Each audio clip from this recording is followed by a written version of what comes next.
I think I'll go 4 years. We'll see what happens. Hey, Tom. It's been 10 years now. 10 years now. All right, good afternoon, Council. everyone. You've got a couple. Greg, you with me? Term. Thank you. Welcome. This is our quarterly Elected Officials Transportation Committee meeting with Town of Snowmass, City of Aspen, and Board of County Commissioners. So I think we've got at least a quorum with each of the elected boards. Yes. We're here. Thank We're you here. for all coming, and we got a lot to do tonight. So let's start it off, John. All right, thank you, Mr. Chair. We're going to talk about the decisions reached at the September 14th meeting. First up on that agenda was the report from the Upper Valley Mobility Group, and that was from the Aspen Institute Task Force on Transportation and Mobility. The executive committee members, John Bennett, Bill Kane, Crystal Logan, and Michael Kinsley came and presented their conclusions and recommendations from the report. And the main item of their conclusion of the report was that they recommended a balanced and integrated mobility system that could be implemented over time. One of their key recommendations was that there should be a single planning entity or a regional planner to help coordinate and implement the recommendations from their report. And out of that, tonight in the budget is a line item for a regional transportation planner. Next on the agenda was the presentation by Ashley Pearl on the Aspen Mobility Lab.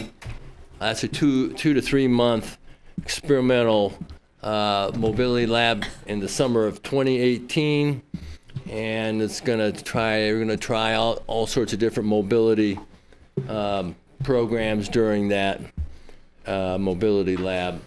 The next item was the increased transit service in the Brush Creek corridor proposed by Snowmass. The request was for $294,000 to implement that service. The EOTC decided to let that go to the RAFTA board meeting, and then dependent upon what happened at the RAFTA board meeting, come back to this meeting tonight on the budget, which it is on the agenda as a budget item tonight. My understanding from the RAFTA board meeting was that they're still considering it. It's not part of the 2018 budget, but it might be. And in their November meeting, they'll talk about it some more, or they'll wait until new resources will be found for RAFTA in the future that could help implement different service conditions. And that was it. Good, thanks, John. All right, we're going to open this up for public comments. Anybody wishing to make a public comment, please come forward and limit your comments to 3 minutes or less, please. Yes. Hi, for the record, my name is Tony Kronberg, and I'd like to welcome all the elected officials for Snowmass, Picken County, and Aspen. And I'd like to start off by saying that I'd like to make my comments now and not make them when the presentations are happening, because I think it'll save time that way. The first thing that I wanted to support was the Aspen Forum's recommendation of a regional planner. And with that being said, I'd like for you to be aware that John Kruger has taken on that job of a regional planner for the last 20 years. And I did a little math when I went home, and at $200,000 a year for a salary with benefits and whatnot, that John has saved the EOTC almost $4 million in the last 20 years. So I just really want you to be aware of that. There's the money. Yeah, you get 10%. Where is that? 10% right there, bonus. And he's done an excellent job, and he has that institutional memory. And what I'm hoping is that he doesn't leave the transportation department with the city of Aspen to take the regional planning position with the EOTC.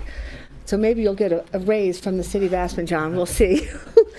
And then with that, as I said, I definitely support the forum's recommendation of hiring a regional planner. And the reason being is that at the last meeting, I brought forward some changes that can be made today at the Buttermilk entrance and at the Burlingame entrance by widening the lanes. And I don't think any of the jurisdictions has taken that upon themselves to contact CDOT. And that would be a suggestion or a recommendation that a regional planner could move forward on. And then the second project that I wanted to comment on was the Buttermilk Crossing. You're going to be asked to be funding tonight a needs analysis. And back in the day when the underpass was put in from Burlingame through the airport and the traffic light was done, when Ralph Trapani was on board, they looked at putting a roundabout in at that intersection at Buttermilk, but because of all the heavy utilities underneath it, it was not feasible. But there might be a site where the Basalt underpass, where the Buttermilk underpass could go, and that would be with the new configuration of the parking lots. When you just walk out of Buttermilk, you just can walk a straight line, so it'd be shifting the rafter bus stops further down towards the inn at Aspen. And with my memory, I do not believe the underground utilities extended that far. And that would be a project that your regional planner would be able to oversee and move that one forward. So that's, oh, and then the third thing was that last time I had asked if you could do a site visit out at Buttermilk, so you could really see what the entrance to Aspen and Snowmass look like, and to actually take the bus out there. George, I know you take the bus, but I don't know if you actually get off there and get out and walk around. You probably just do the straight through, so to speak. But that is also the area for a lot of our events going up to Snowmass and Aspen, is the overflow parking, and it really does have a lot of promise. And then one of the things I like to hand this out, and then this will be the last thing, is that, as you know, I've asked if you could fund a needs analysis for an aerial transportation system, and it would be approximately anywhere from 18, 20,000, maybe up to 80,000, I don't know. And so the question I have now is, why not?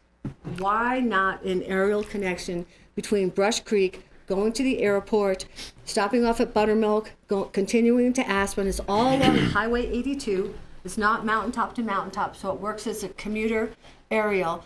You also have a leg to Highlands, one to Burlingame, and then it's the only form of mass transit beside the buses that can go up to Snowmass.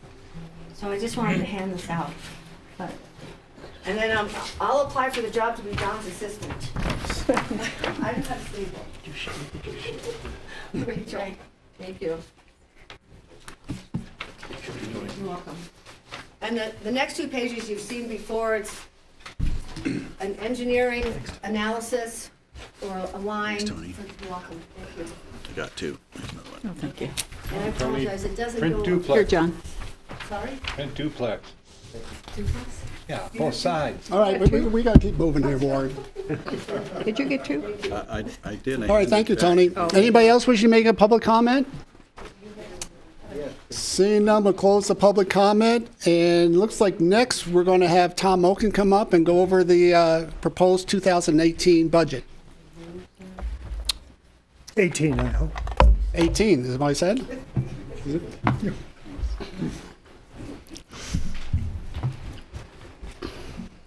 I'm Tom Oken, County Treasurer.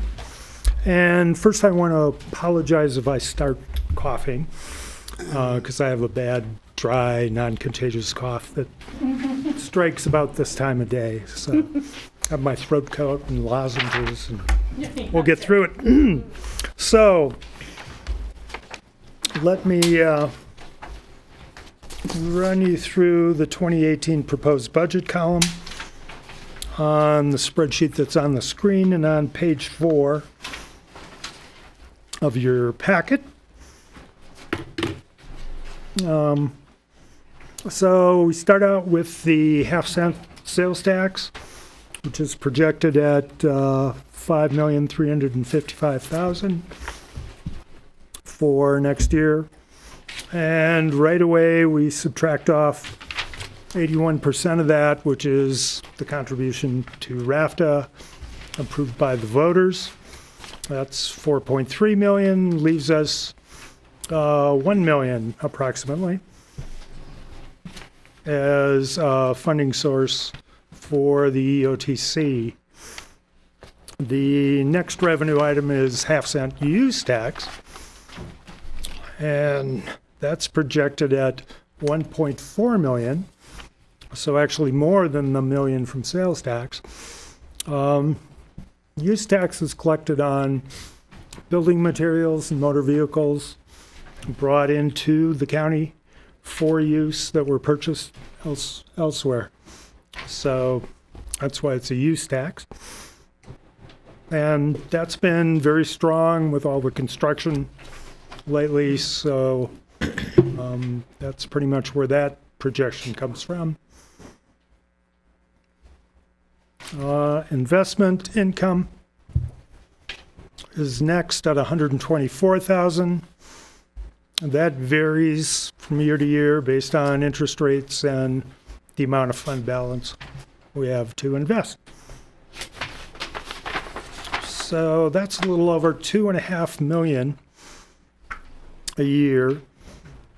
And you can see going out in the future years, it increases, a little over 100,000 a year in the net. Then under funding uses, I've broken them into ongoing or operational expenditures and specific projects. So the first is the collection costs for the use tax, 42,000.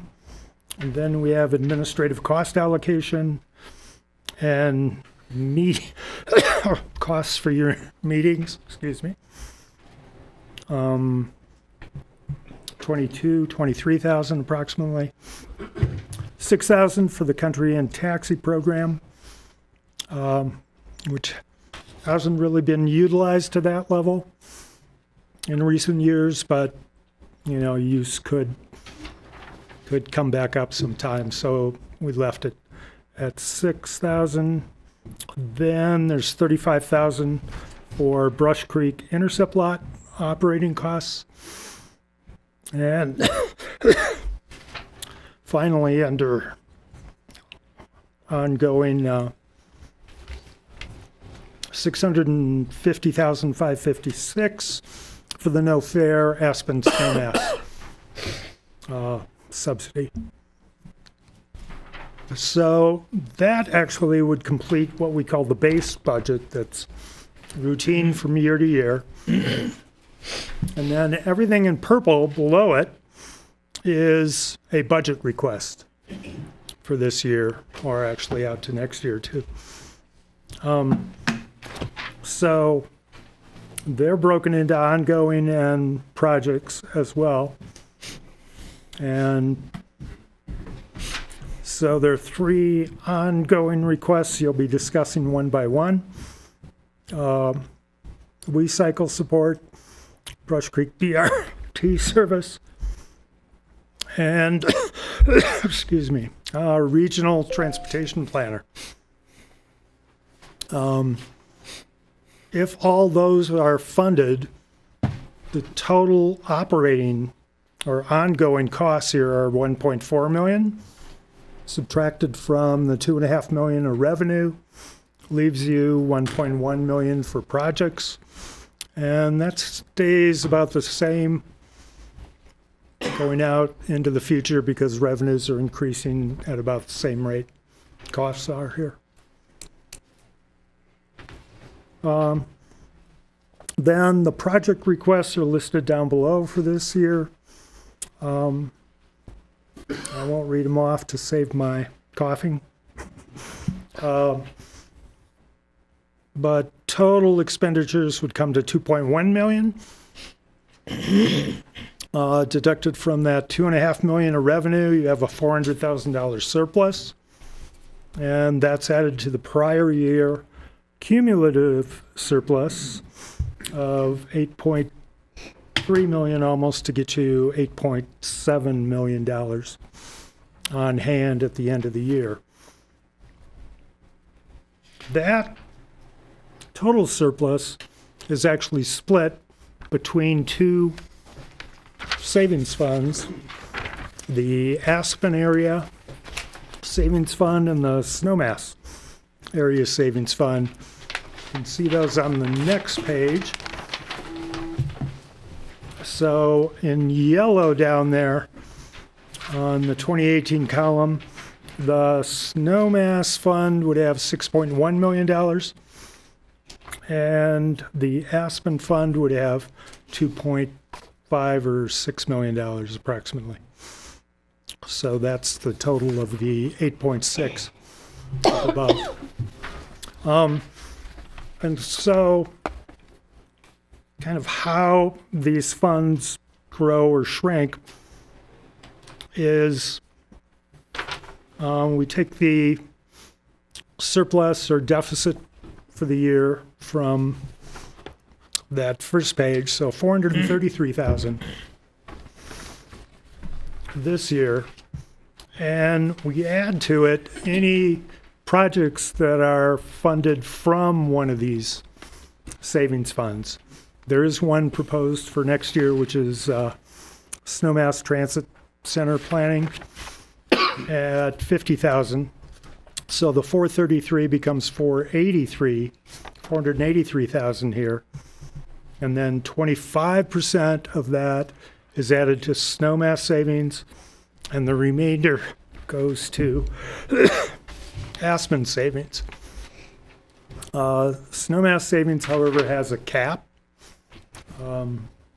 at $6,278,000. So if you go out to the right in the yellow row, you'll see that once we get to 2021, it's hit its cap, and in 2022, the allocation up above of the surplus all goes to the Aspen Savings Fund, which at that time would be $4.7 million. So if you have questions on the base budget, I could address those. Otherwise, I'd ask you to approve that, and we'll move on to the budget request. Questions on the base budget? So that's all the non-purple. Yes. Right? Mr. Chairman, that includes the ski company's $115,000 in there as well, just to, For the X Games. Oh, yeah, did I skip over X that? Sorry Games. about that. Yeah, that's in there. And that's actually has been approved through 2020, I think. But we show it extending beyond that just to show its impact if it continues. Patty? Yeah, can I just ask a question? Do we have a contract for X Games through 2020? Maybe somebody from the ski company, because we aren't sure. come on up. You have to come up to a mic, sorry. I just wasn't sure how long we had, if we were just going out years just in hopes of having a contract for X Games? So, oh, thanks, John. Sorry. Just Put on the seatbelt. All right, here we go.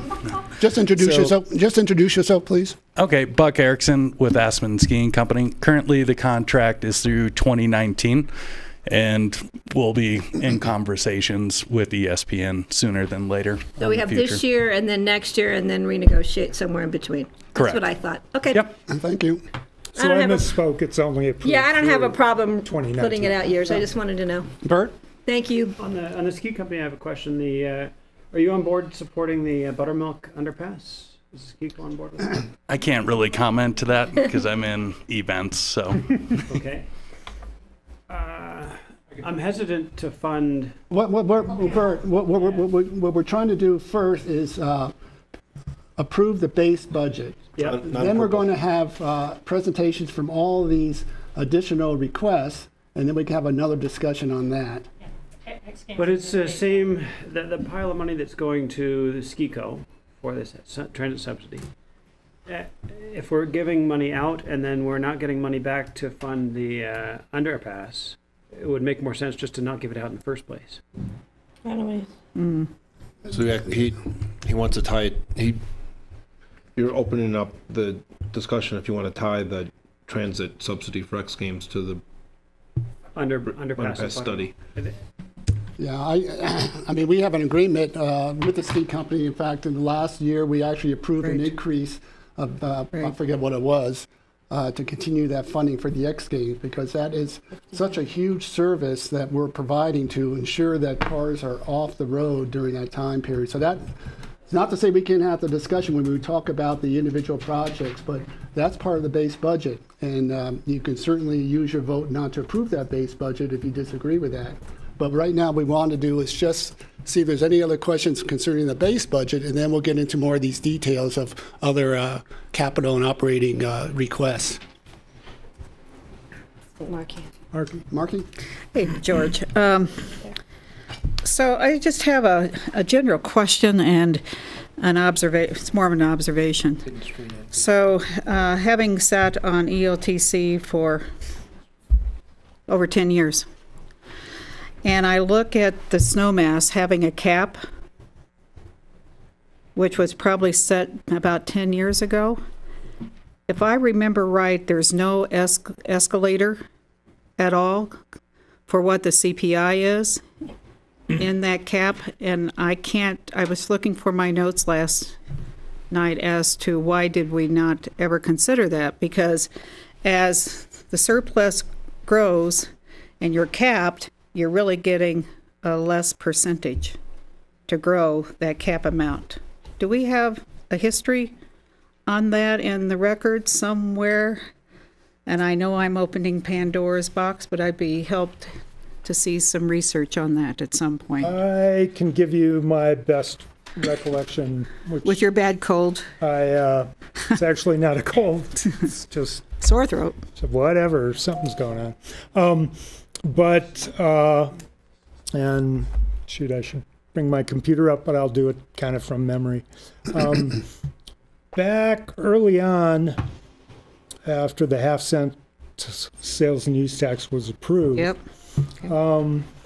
And we were looking at major projects, and I think eventually light rail, we were exploring bonding capacity against the revenue source over like a 20-year period.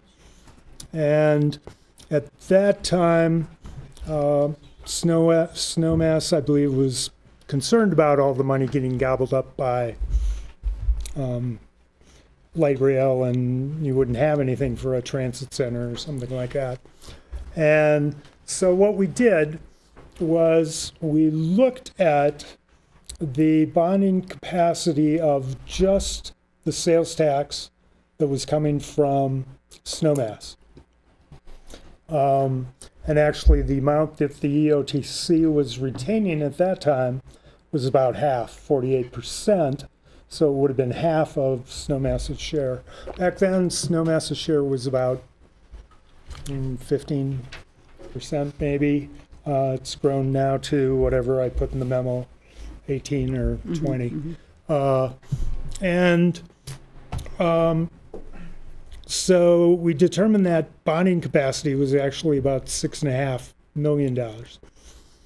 And then over the next 10 years or so, so I think that was 1997, Snowmass spent $511,000 on planning activities. And in 2007, at one of our financial retreats, the Silver Tree, it was decided to reset that amount to $6.5 million again, but on top of whatever had already been spent. So that was the last increase or reset of it. So you really had a $7,011,000 pot that has been spent down. So the reason for no real increase having been factored in there is because we were extrapolating out 20 years of sales tax increase. Anyway, but now we don't even have that much sales tax. It didn't include the use tax, but at that time, actually, Snowmass wasn't helping collect very much use tax. We weren't getting much there. And use tax was not a good revenue to bond against because it fluctuates a lot. So anyway, that's where all the numbers came from.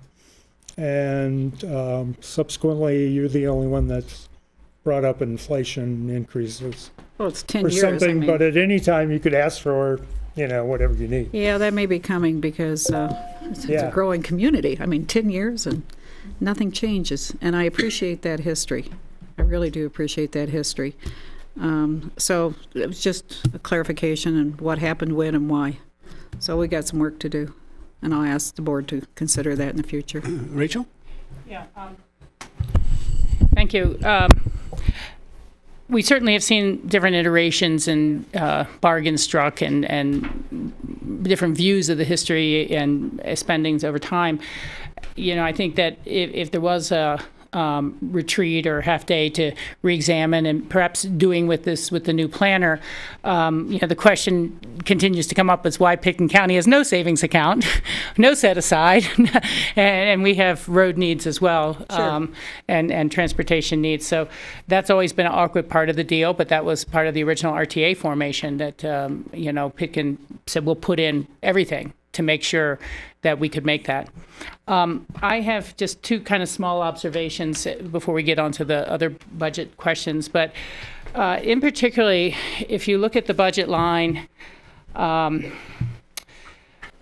if we were to fund all the purple, just in general, we're going to be spending more, we're going to be into just the use tax to be able to make our annual operating budget.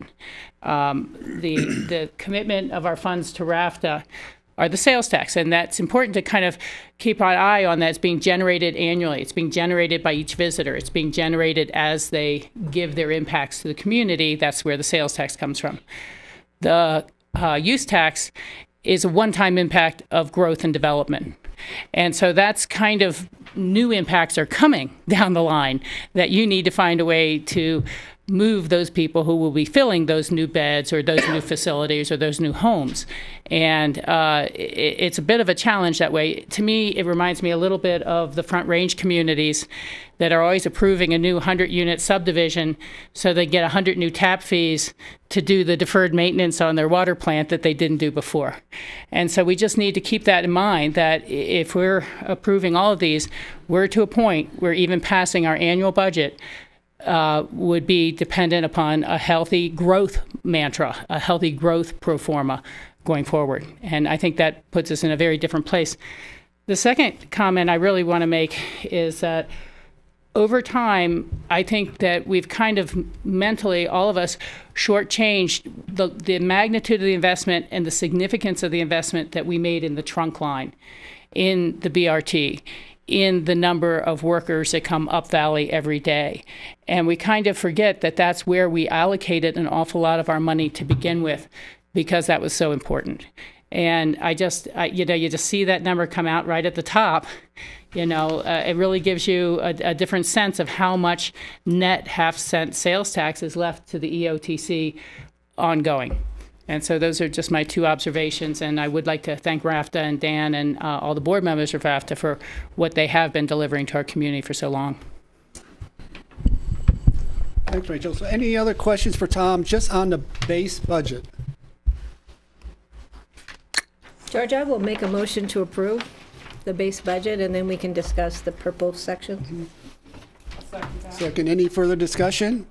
We'll do this, I guess, by entities. So, City of Aspen? City of Aspen, all support. I won't support the X scheme until I understand the. Okay, so City of Aspen's 2-1. Okay. Snowmass Village? Support. Melissa? Support. Yeah, we're fine. 5-0. Okay. County Commissioners? Yes. Yes. Okay, so the base budget is approved, and we'll move forward on that. So now we've got about 7 different proposed capital and operating programs. And so what I'd like to do is have each applicant give us a very short presentation, about 5 minutes. If we have any questions, let's ask those questions. And let's go through the entire list before we decide yay or nay on each individual, so we have a sense of what the big picture looks like. That's a good idea. So if that's okay with everybody, that's how we'll run it. And we're going to start with WeCycle.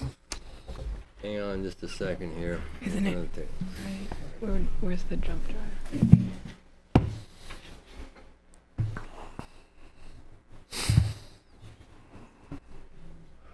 Who's a PC person? Total. Oh, is it on that drive?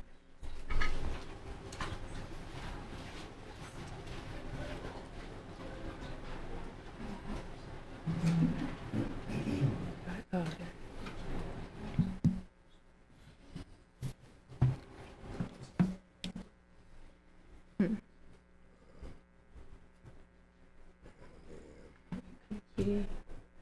I'm not a PC person, so I have no clue. Hurricane Neptune, well, maybe we do a different one, and I try to figure out how to get this email to you, because this isn't coming up. Alrighty. Is anyone very adept with PCs? Because I'm not. And somehow the thumb drive is not appearing. Does anyone have an idea of where to look for it? It's not on there. I have no idea. I'm here. I'll figure it out. Did you airdrop these? No, what happened? This is all should show up there. Shouldn't it come up as one of down in the? Here, should we try one more time? I'm just wondering how to. Yeah, so why don't we flip-flop, and you can work on that notes in the meantime. So let's do the regional transportation planner.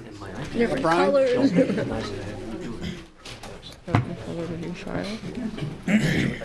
right, so we're going to skip to.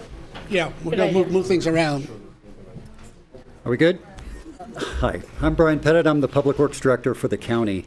And this request is for a position dedicated toward regional planning for the EOTC. And the idea has been kicked around over the last year. The Aspen Institute considered it and has recommended that an entity be formed. And I believe that this is the beginning of that entity. We've done our best as staff to supply what the EOTC has needed. Between John Kruger, myself, David Peckler, Dan Blankenship, and Tom Oken, I think we've done a fairly good job. But we have many responsibilities outside of what the EOTC needs. And what this would do is provide a position that would solely be dedicated toward mobility in the upper Roaring Fork Valley. I've listed a few of the tasks that this position could do just as examples, but it's certainly not comprehensive. Another task, for instance, this position would go actively seek grant opportunities to provide the mobility improvements that we need in the upper Roaring Fork Valley. Once this position has existed a while for the upper Roaring Fork Valley, I could see it extending all the way down to Glenwood and beyond, where we need to really foster our regional partners in transportation. I think the position is needed. I think in order to gain the development of a mobility action plan and even a vision that the EOTC would need, I think this position is required. Again, we do the best we can at staff, but we have other responsibilities. This position would be solely responsible toward mobility in the upper Roaring Fork Valley.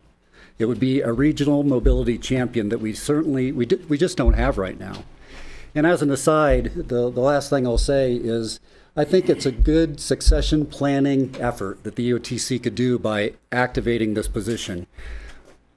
The people I just mentioned that's been doing this job over the history of the last 25 years, certainly, we're all getting older and we're going to retire probably sooner than later. This position would institute some connectivity and some continuity of knowledge that is vast, that you even heard just in this meeting today. I know we felt it when Randy Reedy left the city of Aspen. We lost that knowledge. I think this position would give continuity for regional planning and is required for this for EOTC. The way we've considered it happening is that it would be funded through the county, as this is county funds. That would be the fiscal agent for the position, and then it would respond to our staff and ultimately be responsible to the direction of the EOTC. So that's how we see that position functioning. The money that's included in the budget not only is for salary, but also education and training, computer needs, those type of things. That's why it's at the level that it's reflected in the budget. Thanks, Brian. Questions? So, Brian, Patty? you're saying that the position technically would be housed within the county? It would be, the county would be the fiscal agent because it's county funds, correct? So the actual person would be housed somewhere within the county? Correct.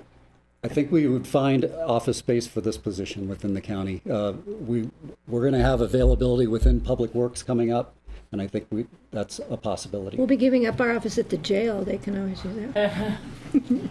Okay, thanks, Brian. Other questions? Marky? Yeah, I get into that reporting structure and all that accountability. So what's the relationship of this position to RAFTA? And the second question would be, would it report to EOTC or to whom? The relationship with RAFTA is that it would be a direct relationship, actually. So would they employ the... I don't believe, no.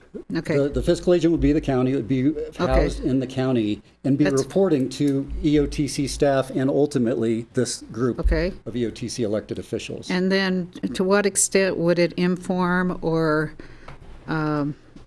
RAFTA or be appointed to RAFTA in some capacity? I can see the position attending all RAFTA board meetings and being an integral part in RAFTA planning. But beyond just basic operations, really development of capital needs and be a partner with the transit needs of the valley. So I see it as an integral part of RAFTA, but certainly not on the board of directors. I was even thinking ex officio, because the voice to me is very, very important at the RAFTA table. But that's, that probably needs to work. All the details need to be worked out, but that's just... Good questions. It's good. It's looking at a 30,000-foot level. One thing we don't want to do is get this person, whoever that magic person is. I haven't met magic yet, but we don't want to get crosshairs with our important partners from the get-go. So, we ought to really contemplate what type of relationships we want and how we want the position to really be positioned to be successful. That's a good question. I'm very supportive of the position, by the way. Thanks, Marky. Other questions? Okay, if not, we'll move on. It looks like Mirta's ready to rock and roll on WeCycle. Thank you, Brian. Aren't you glad I'm Mirta with WeCycle. Good afternoon, everyone. Aren't you glad I'm not the tech voice and partner of our organization? I'm joined here today with the WeCycle leadership team, Luke DeMuth, Tim Hugo, and Kellen Wardell, and two of our WeCycle board members, Rebecca Cole and Michael Miracle. So thank you all for being here, and we're excited to give you an update on WeCycle and also talk a little bit about the prospective funding request. WeCycle would not be on the ground today with its system if it weren't for its founding partners that had the visionary leadership to help bring the system fruition and invest in its coming on the ground, putting foot on the ground. Over the last 5 years, WeCycle has experienced growth year after year. And what's exciting to see is that this continued ridership has an important impact on our community. But from a transit perspective, one looks at these numbers and says, my goodness, 34,000 rides. That's not a lot of rides from a mass transit perspective. So let's put it in the context of the bike transit landscape. If we look at the Roaring Fork Valley as a metropolitan area, similar to the Chicago metropolitan area, Denver, or Salt Lake City, the WeCycle ridership per capita is holding very strong, and we should be very pleased as a community and as a valley that we have in Aspen about 0.89 rides per capita, which is outriding those of the other areas that we could compare ourselves to. So we should be really pleased with this ridership and the investments that you have made to make it come to this point. But one of the most exciting trends that we've been observing since WeCycle is coming to fruition is the increase in pass holder ridership year after year. This year, 87% of our rides were completed by season pass holders. This is locals. These are those of us who live and work within the Roaring Fork Valley who are using WeCycle to get to and from. So what does this look like? Here's an example in the Aspen system. Season pass holders are demonstrated in orange, and casual pass holders and riders are in blue. You see here they make up the majority of ridership. You also see that the season pass holders ride primarily from the periphery and our transit stops, whereas you see casual pass holders riding at event locations as well as within town. Another way that this dispersion between day pass holders and season pass holders manifests itself is on time of day. We see that during the week, season pass holders are riding more regularly at peak commuter times, morning, midday, and evening. And then you see that during the weekends, we see less of these fluctuations in ridership because those are less our weekly users who are using it on a heavily regular basis. Speaking of timing, that's one of WeCycle's strengths. WeCycle gives riders the independence to go where they'd like to go, on their own schedule, on their own time, and connecting whichever route. Here you see the 404 different routes that have been completed by WeCycle riders throughout this past season. Cool. WeCycle is a fabric that complements the fixed route transit system within Aspen and all the other modes to give people independence, flexibility, and reliability. But providing the reliability, as you all know, from a transit perspective, is a costly undertaking. For us to provide a high-tech, cohesive, comprehensive, and customer-friendly entity requires an important investment and management. So to that end, we're here to discuss with you today our multi-year request of $100,000 per year for the next 3 to 5 years to support general operations for WeCycle in the Upper Roaring Fork Valley to help you as the EOTC and us as jurisdictions achieve our goals of reducing and managing the volume of vehicles on the road system and providing a convenient and efficient transportation system for the Roaring Fork Valley. So as you consider where to allocate your dollars, it's important that you understand where your funds are going and how WeCycle is using your funds and how it's operating its system. We have 3 primary forms of revenue supporting WeCycle. The first being public investment. Thank you so much for your support this past year. It made a meaningful difference, as you will see, and to RAFTA for its $25,000 support to general operations in the 2017 fiscal year. Sponsorship makes up the second biggest component of our revenue. We have had Aspen Snowmass Sotheby's as our 5-year system and title sponsor. We are grateful for their partnership as well as the many businesses and local organizations that support us, as you see here on this slide. Pass sales is our third component of revenue. This year we implemented a pay per ride, and we also have a season pass. The majority of our season passes are received by individuals at no cost, thanks to the Drive Less Pledge program that the City of Aspen implemented, as well as through employers who are able to give their passes to employees through their sponsorship. So when you look at where we're projecting to find ourselves this year, it would be $300,000 in revenue. And so what do the expenses look like? We operate a transit system. Payroll is our #1 expense to retain a highly competent, invested, and aligned organization of individuals who are passionate about bike sharing, some of whom are here today. We have an operations and maintenance component as well as organizational. From a payroll standpoint, we have 2 year-round full-time employees as well as 8 seasonal full and part-time employees, an amazing team who's incredibly dedicated and most importantly, aligned. From an operations standpoint, it's a high-tech system. It's not about the bike, but there are a lot of components about the bike that make bike share and WeCycle operate smoothly. It must be maintained. It must be safe. We must be reliable, getting bikes there where you need them so that you'll use the system. And it must be orderly with respect to the public right-of-way. Organizationally, it takes a lot to change behavior. We need to engage riders. We need to activate our sponsors. We need to create events, market. We have rent and administrative expenses, of course, as well. So this year, our expenses are projected at $290, and we are going to be, if all goes well, in the black this year in 2017. Yeah. So what does 2018 look like? As you see here, 2018 WeCycle is projecting will look significantly different than 2017. This is to accommodate for 2 primary transitions in the transportation landscape. One, WeCycle would like to allocate its resources and energy towards a regional emphasis, as is being discussed today. Furthermore, to adapt its services to the no-fare transportation landscape that exists in the Upper Roaring Fork Valley.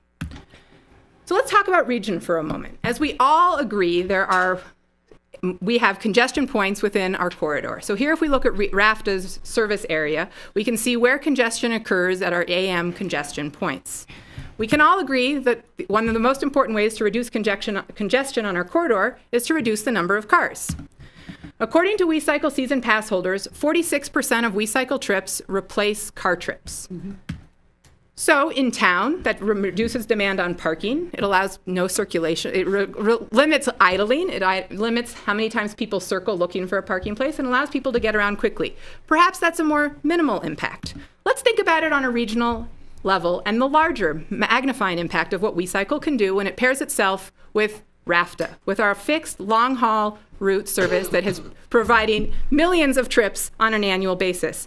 If we can provide the first mile to get someone on a bus and then they have a bike at their last mile, we can begin to have a meaningful impact on reducing that congestion on Highway 82. Let's see what that looks like. So here is an example of where WeCycle, as you see in orange, are the communities we are currently serving. The black demonstrates communities that we would like to serve to be able to provide facilitated access to the RAFTA corridor. What does this look like? So these are some visualizations from this year. This is looking at data of non-Aspen season pass holders. So these are pass holders who do not have an 81611 or 81612 zip code. Those represent 51% of our ridership. So in the morning, their primary end stations are BRT stations in the Mid-Valley. Then we see the primary beginning station in the Aspen systems. The three most heavily used stations are, again, BRT stations. From a Snowmass perspective, what's really exciting is we see of the Snowmass resident pass holders, their primary start station in the morning in Aspen, when they arrive in Aspen, are BRT stations as well. Very encouraging in terms of the connection to transit. And then the reverse happens in the evening. But what you also see in the evening, again, these are evening end stations, so someone riding to a bus stop to then get on a bus. We see in the evening people disperse and perhaps have other patterns as well. And then when you arrive in Basalt, you have to pick up a bike at a BRT station to then go out into the peripheral stations. So again, we see this connection between transit. But maintaining this integration from a transit means that we need to provide useful tools so that people will have reduced friction in their journey. We are really pleased to have a transit app throughout this valley that integrates WeCycle and RAFTA timetables. And 116 season pass holders this year have an integrated regional zone pass. Of those zone pass holders, 50% ride in both systems. So this year we'd be looking to allocate RAFTA, made a multi-year commitment for 5 years of $100,000 subject to annual appropriations. And we'd like to be allocating that towards continuing our integration and regional planning to create that seamless first last mile connection with RAFTA. And we would use your funds, subject to your support, to help with our regional operations in the Upper Valley. So the second paradigm transition was from a no-fare landscape. As you see here, these are the routes in the city of Aspen. WeCycle is distinct in three primary ways. One, you have to pedal. Second, you have to pay. And third, we have private investment. In spite of those things, WeCycle holds itself very strongly in terms of ridership over a 6-month period compared to other services. But that is being impacted as we're seeing on an annual basis. So this year our sponsorship is down about 24% because there are other options out there and the private sector is questioning why do they need to continue to support a public service. And from a pass sales standpoint, why would you pay to ride a bike when there are other options that are no fare? Our pass sales are down. And so this year we have made a request to the city of Aspen at the tune of $145,000 so that we could go no fare next year for the first 30 minutes of every ride and to offset the reduction in sponsorship. That will be discussed at a forthcoming city council meeting. So if we look at all of this, our projected revenues this year would be $375. From an expense standpoint, we would be allocating organizational and as well as payroll expenses to the regional enhancement and value proposition. And then we have our payroll operations and organizational expenses, which remain largely the same. Which brings us to, if all goes well, breaking even this year and having a conversation with you as to how we can continue to be partners moving forward in providing a collective and cohesive integrated transit system in which our modes complement each other. I look forward to your questions. Thanks, Mirta. Questions? Marky. No questions at this No, point? Oh, I'm sorry, Marky. She's over I'm sitting over here in the little corner. Sorry, I wasn't even looking at you, Marky. Well, you know, I was admiring how well you were able to get on that computer. Yeah, very well. Whoa. A few tries. I've been there, done that. We've all been there and done that. But it was a great presentation. Boy, you can talk fast. She's good. I put her on a time frame. So at our last... I think at the last meeting, you know, time passes when you're having fun. There was a proposal on the Mobility Lab that there were going to be free bikes in Aspen and I don't know, we haven't seen all the details of the Aspen Mobility Lab. It's kind of being on the periphery, if you will, where we're sitting, where our town is sitting. So my question I would put forth this evening is that going forward, or does a WeCycle proposal of no fare in Aspen replace the notion of having bikes all over the city? And if that were the case, my little brain starts going towards more people will pick up a free bike than a fare bike. And could we move one of the stations into Snowmass? And we've talked about a town council getting an e-bike program at the point when we could. I mean, we'd do that with WeCycle. So I don't know what the thinking is, if that notion is even plausible. The other place I'd love to see a WeCycle is at the 28th Street Bridge down, or the 28th Street Station, Rafta Station, and Glenwood Springs. I know that too well, and the bike stations are always filled in 7th Street. So I don't know if either someone from the council or John could respond to an idea that's out there in terms of a no docking bike as part of the mobility lab study. And I don't even know if these stations are movable. I mean, there's a lot I don't understand. Okay. But just in terms of the status, what you're asking. Yeah, I can try. The mobility labs, I'm only a small part of that. I still think the scope, e-bikes, non-docking bikes, docking bikes, that's all getting still looked at as part of the mobility lab. I don't think any final decisions have been made on that. Any and all of that may be possible, and it's going to depend on the amount of funding that is secured for the mobility lab. So I don't think those final decisions have been made yet. But George? Certainly looking at all those, and looking at WeCycle being a part of the mobility lab to the extent they can be part of it. Yeah, thank you. Patty? Yeah, it's my understanding, too, that this was being talked about, having this non-docking, undocking, no-dock bike system. And I remember the city tried that in the past. Memory serves me right. And it didn't go very well because bikes were disappearing. You didn't know where to pick up a bike, drop off a bike. Didn't have a system. WeCycle has a system. They have a system so you know where you can go to get a bike. You know when you return a bike. It's all integrated. And that's why I think it works so well, because people know where they can pick up a bike, where they can drop off a bike. When you don't have a dock for the bikes, there's no way to know if you go to this corner over here, is there going to be a bike for you? Do you have to walk over to this corner here? And by then you could have walked to wherever you wanted to go or gotten in your car and driven there. So I would really be supportive. I am supportive of WeCycle. I think it's a great program. You see them everywhere. I live right in town. They're all over. From what the Aspen Institute said about Great Idea, or the Ideas Fest, how many people were using them and then went, we have a system like this. So not only are we educating people in our community the benefit of this kind of a bicycle sharing program, but they're taking it home to their own communities. And I think that's important for beyond our boundaries as far as trying to reduce people in single occupancy cars driving around town. So I would really like to see the city incorporate the WeCycle into the mobility lab, but I would really like to see us funding this amazing program for another year or 2 years or 3 years out, or basing it on a year by year if we needed to, just to keep it where it is, because Pickens County has made an investment into some of these docks. And if this program was to go away, what happens then? If the city was to do a free system without docks, what happens to all the investment that we as governments have put into to providing these stations for WeCycle program? Warren, did you want to respond to that mobility question or something else? Something else. Okay, then Rachel is up. So Rachel, then Ward, then Greg on this topic. You know, I share Patty's general concern about having two separate systems, and I can see a point in time where, WeCycle may evolve into something like that as equipment and capital is replaced. I actually just read a story about these sort of systems recently, and it explained that they're not free, but you have to sign up with an app, and you are followed through GPS. and it's when you relock the bike that your ride time ends.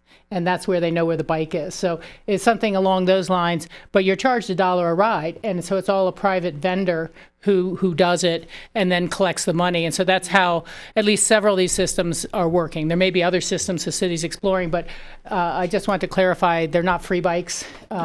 There's someone who is gaining their operating costs and their overhead through each ride that you click. And you have to have an app on your phone then to track, or you'd have to things know like all that. that, So things yeah, like that. so talk about confusing. Yeah. You already lost me, so. I actually had Not a bike. question that maybe you can throw in later on. What would WeCycle do if it was only allocated $50,000 a year? Ward, Greg, Adam, Bill. I will address briefly the mobility lab. It's still in flux. We don't have a set plan for it, so it's in its it's in a nascent stage. I want to know, are there other bike share programs that have integrated e-bikes? Who are they? How has that worked? Picken County and Snowmass both have banned e-bikes on the bike trails. What are the county and Snowmass Village thinking that if the integration of e-bikes into the system, e-bikes in Snowmass seems to make a lot of sense because of the grades up there. So I'm really interested in integration, and I think you mentioned that the bike vendor that you use also has an e-bike component. So I'm interested in that and how that's integrated, what your plans are in the short term and in the long term on e-bikes. Clarification for Snowmass. It's not that we have banned it. We're doing a whole study on property lines. So I think that's important to understand. It doesn't suggest that Snowmass is banning e-bikes long term. County, Yeah. on our open space and trails, motorized bike vehicles have always been prohibited since the very beginning. But we are in discussion with the city and other partners in terms of looking at that issue. Let's see. Let Martin Berto answer Well, I about. can answer later, whatever you'd like. You're going to get all the questions. Well, yeah, but you can respond to that question. Okay, perfect. So we're very much so. WeCycle sees e-bikes as an opportunity to expand its service area, and especially to locations where the congestion really bottlenecks, as a great way of facilitating quick access into town. And our manufacturer does have an e-bike that could be seamlessly integrated into our current system and could be accessed with the same app, with the same pass. There would have to be retrofits done to the stations because the power demand of e-bikes requires power upgrades. So that would be a modification and some adjustments we would need to make. There are systems who are looking towards this integration model. Paris is retrofitting its entire system. It is going to a dock-based system because of the reliability, and it will be part standard bikes and part pedal-powered bikes. Park City has an entire e-bike system, entire e-bike fleet, as does Birmingham, Alabama. And it's all funding required. It's all pending funding would be the challenge, and our manufacturer is eager to pilot with us. Come work for me. You're so good. Billy, you were up? Just a comment about free bikes. My daughter goes to a university. They have a program called Yellow Bikes, and she can never find a bike. I mean, I think having a trackable docking station is the only way to go. You showed in your presentation that the payroll is 170,000. I think in the packet it's 182. Are you looking to decrease your staffing or your payroll? Yeah. So in 2017 it's 182. And then in 2018, we're looking at adjusting some of our staff allocations to a regional planning and regional effort so that we can work on a system for Snowmass, for example, so that we can start to help planning with Carbondale and with Glenwood Services, and to continue to work on the integration of those services as well through the app and through the technology. So we actually are significantly understaffed, I would say, as an organization, and everyone behind me is probably chuckling, that we need to find some adjustments. And so what we're looking to do, RAFTA understood that's in a meaningful way, and so their investment is allowing us to add a staff member, and that staff member will help not only with our regional system, but also with some of the Aspen system as needed. So just as a point of clarification, because I don't think I mentioned this in my presentation, WeCycle has gone through a full cost allocation process in which there are clear cost centers between the Aspen system and the Basalt system. And so based on each different line items, costs are allocated differently between those cost centers to be clear where the funding is going. Thank you. George, if nobody's down there. Greg was up. Yeah. I just wanted to echo what I heard from Rachel and from Ward, and I'm confident that the technology of the dockless bikes is certainly improving, but I get the point from Billy that not having a dock means the bike can be somewhere out of service. But I think that's something, as we are nimble and we move forward, we've got to look at all these technologies, and I keep hoping we're going to move from bikes into something that'll accommodate the elderly who can't use the WeCycle. The second thing I wanted to ask was just going back to your sponsorship. It sounds like you've got a lot. You're anticipating reduced sponsorship, and you went over that so quickly. I would just love to drill down a little bit on that. It'd be a shame to have to reduce the sponsorship so dramatically, and I'm wondering, do you anticipate this is the future now, where people aren't going to be coming in at such a great level that they started out at? How did this? So maybe I'll speak to that by quickly identifying. So sponsorship, WeCycle was founded as a public-private partnership, and one of the only mobility options within the city of Aspen that has private investment to help support it as a public service. And that was one of our founding principles, and we remain committed to it. And we feel very strongly that the private investment not only helps support the organization financially, but it also creates buy-in. Organizations such as the Aspen Skiing Company have an investment not only financially in the organization, but they give passes to all of their employees. And this year we've seen a quadrupling of Aspen Ski Company ridership because they have given their employees passes and they've said, we believe in this organization. We believe in you using a bike. We believe in you. Here's a bus pass and here's a bike pass. Use it. Don't drive to work. And that's been a really important magnifying impact of what WeCycle can create. And so we really don't want to lose that sponsorship engagement because those are those relationships. And that's where WeCycle really flourishes. Kellen works on this on a daily basis to keep sponsors engaged.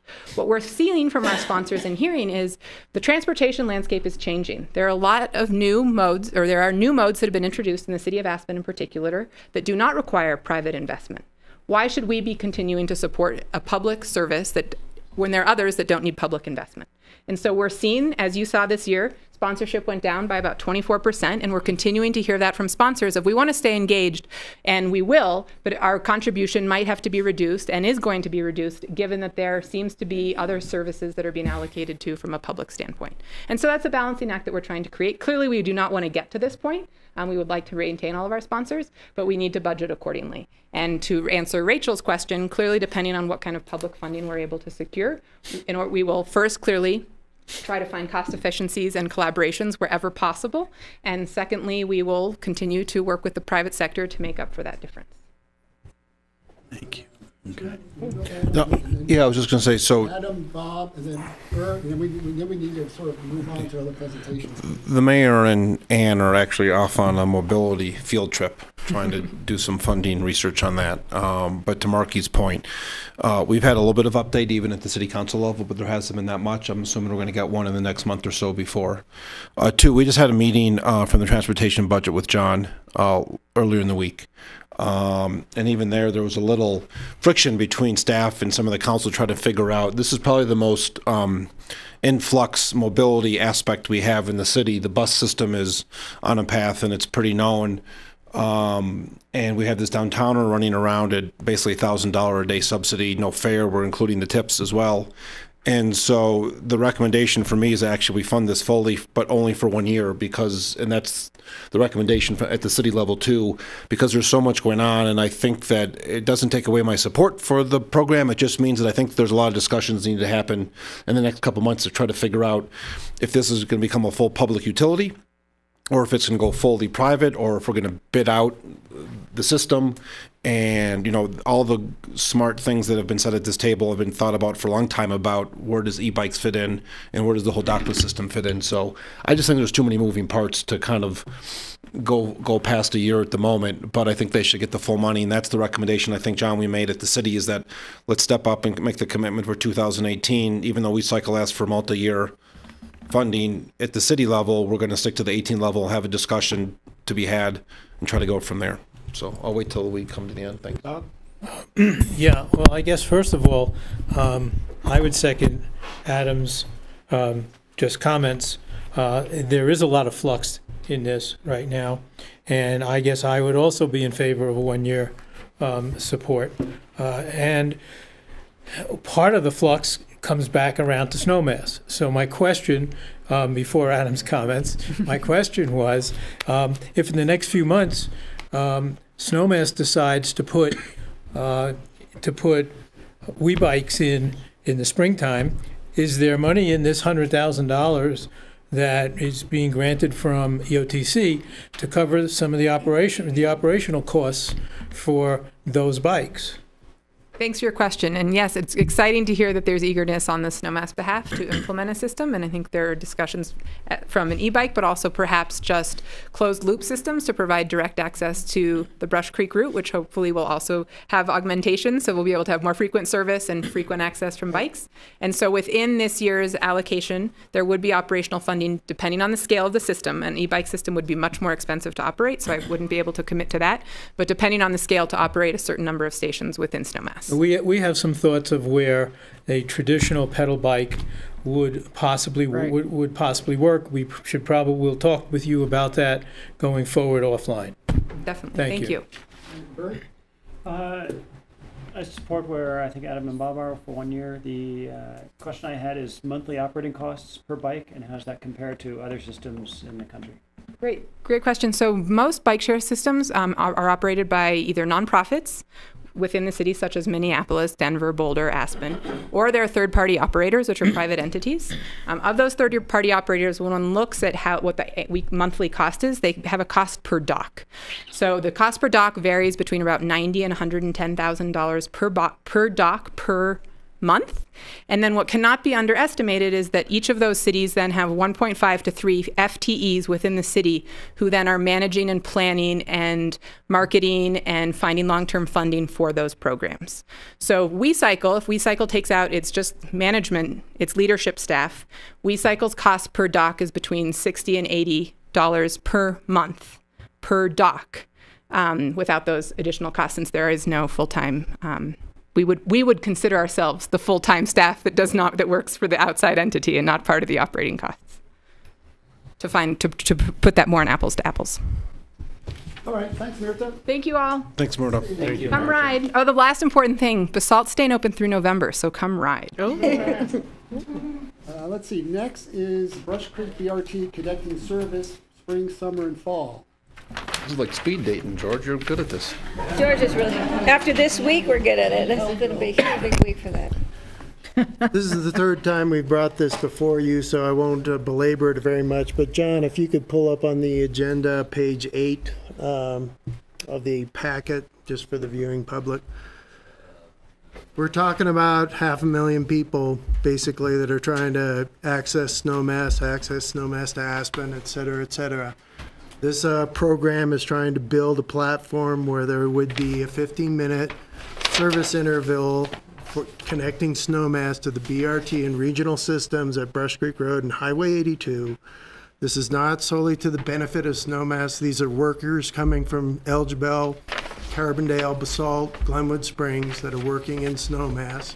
There's also an Aspen component in this request, as in 46% of the residents in Snowmass have jobs in Aspen, so they're commuting to work in Aspen as well. They represent 10% of the commuter flow coming in and out of Aspen.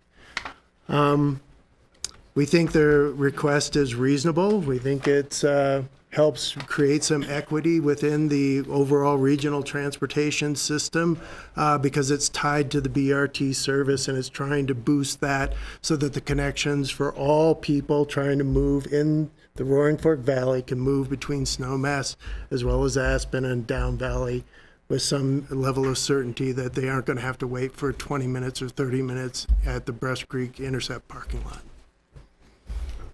Did you have anything to add, Clint? No, thank you. Thank you. Questions? He's into speed dating over there. Hi. The other one thing I'll add is I asked John to bring up page 8 because you can see if you're just using the no fare service between Aspen and Snowmass, that has grown some 75% in ridership since its inception. It's those kind of gains that we think we can achieve with this service improvement for at least the 22 Snowmass, or 20 is 82 there. Snowmass connection. The page. But I don't. Anybody have any questions? Just wanted to recover a little bit of ground here. I'm just wondering what can you project this will do to congestion, actual vehicle congestion on Brush Creek Road, given the build of Base Village and the increased traffic, construction traffic in particular. I'm afraid Brush Creek Road can't handle all the traffic on it. And what do you think the impact will be of adding this? I'm being a little redundant here, but I'd love to hear it. Well, the last major improvement to Brush Creek Road was done by the Base Village developers in the creation of the passing lane on the uphill section. So that's the last major capital investment in Brush Creek Road. We are trying to be proactive in this request because we do see that whether it's construction when it's built or the population movement when the project is completed, we do see this as a potential impact to the infrastructure, roadway infrastructure. So yeah, we're trying to get ahead of the curve in some ways ourselves on this.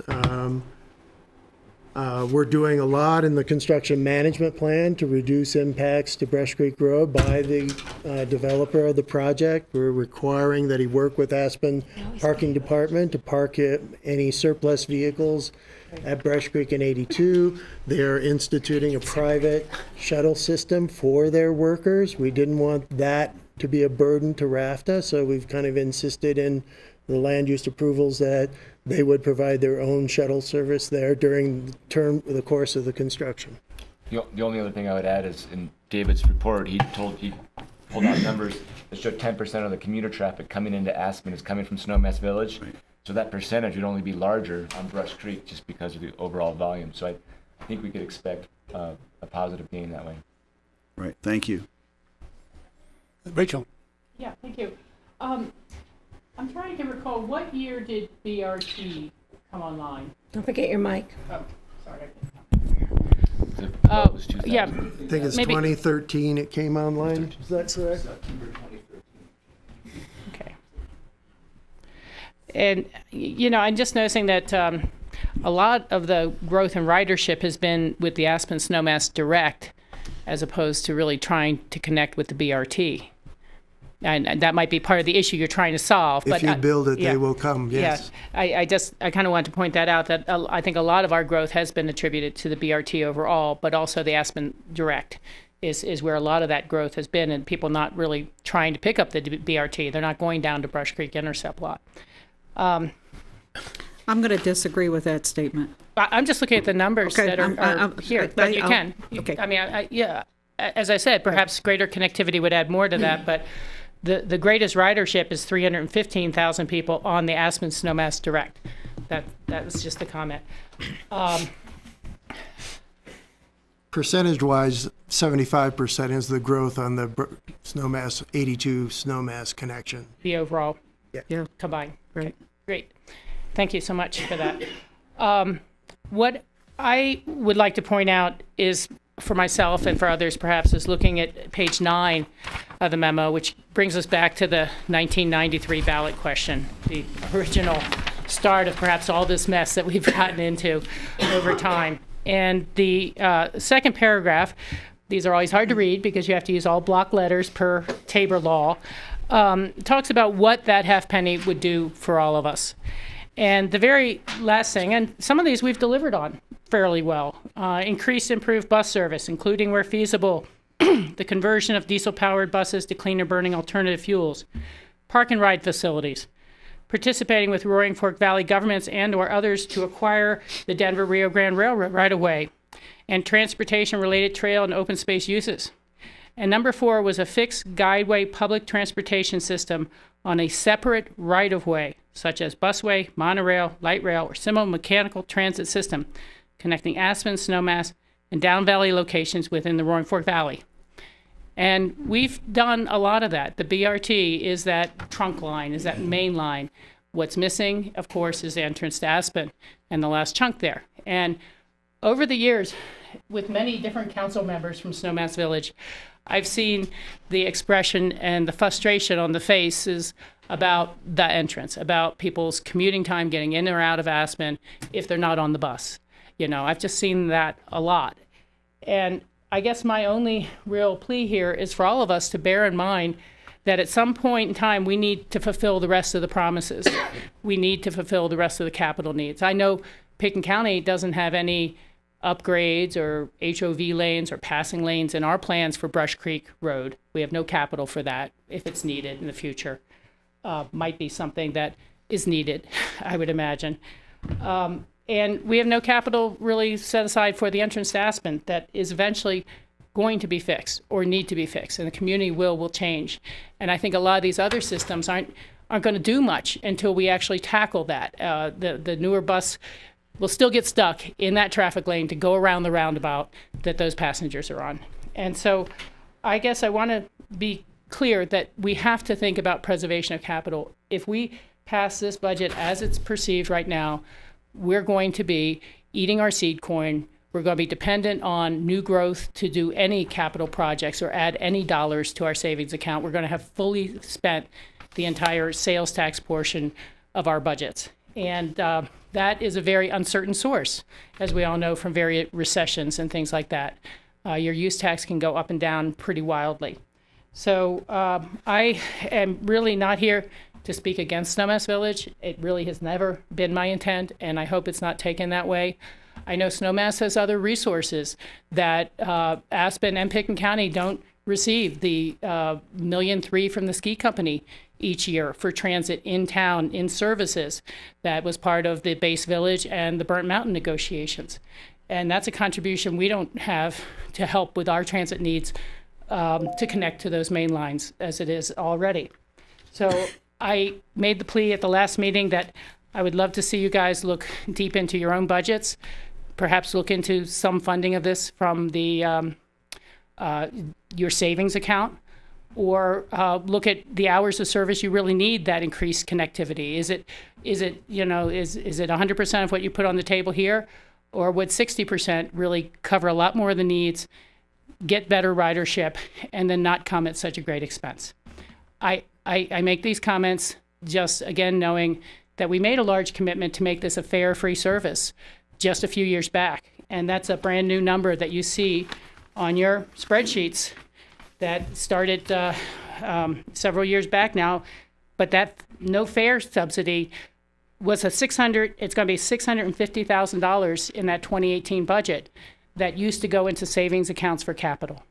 And so that's the only plea I'm trying to make is please bear in mind you're going to need capital money to do things in the future to ever upgrade this system and to deal with the growth that we are collecting use tax on. And I've got to agree Thank you. with Brian Pettit and his position. What he stated is I think this planner position that we're talking about can certainly help us achieve that goal.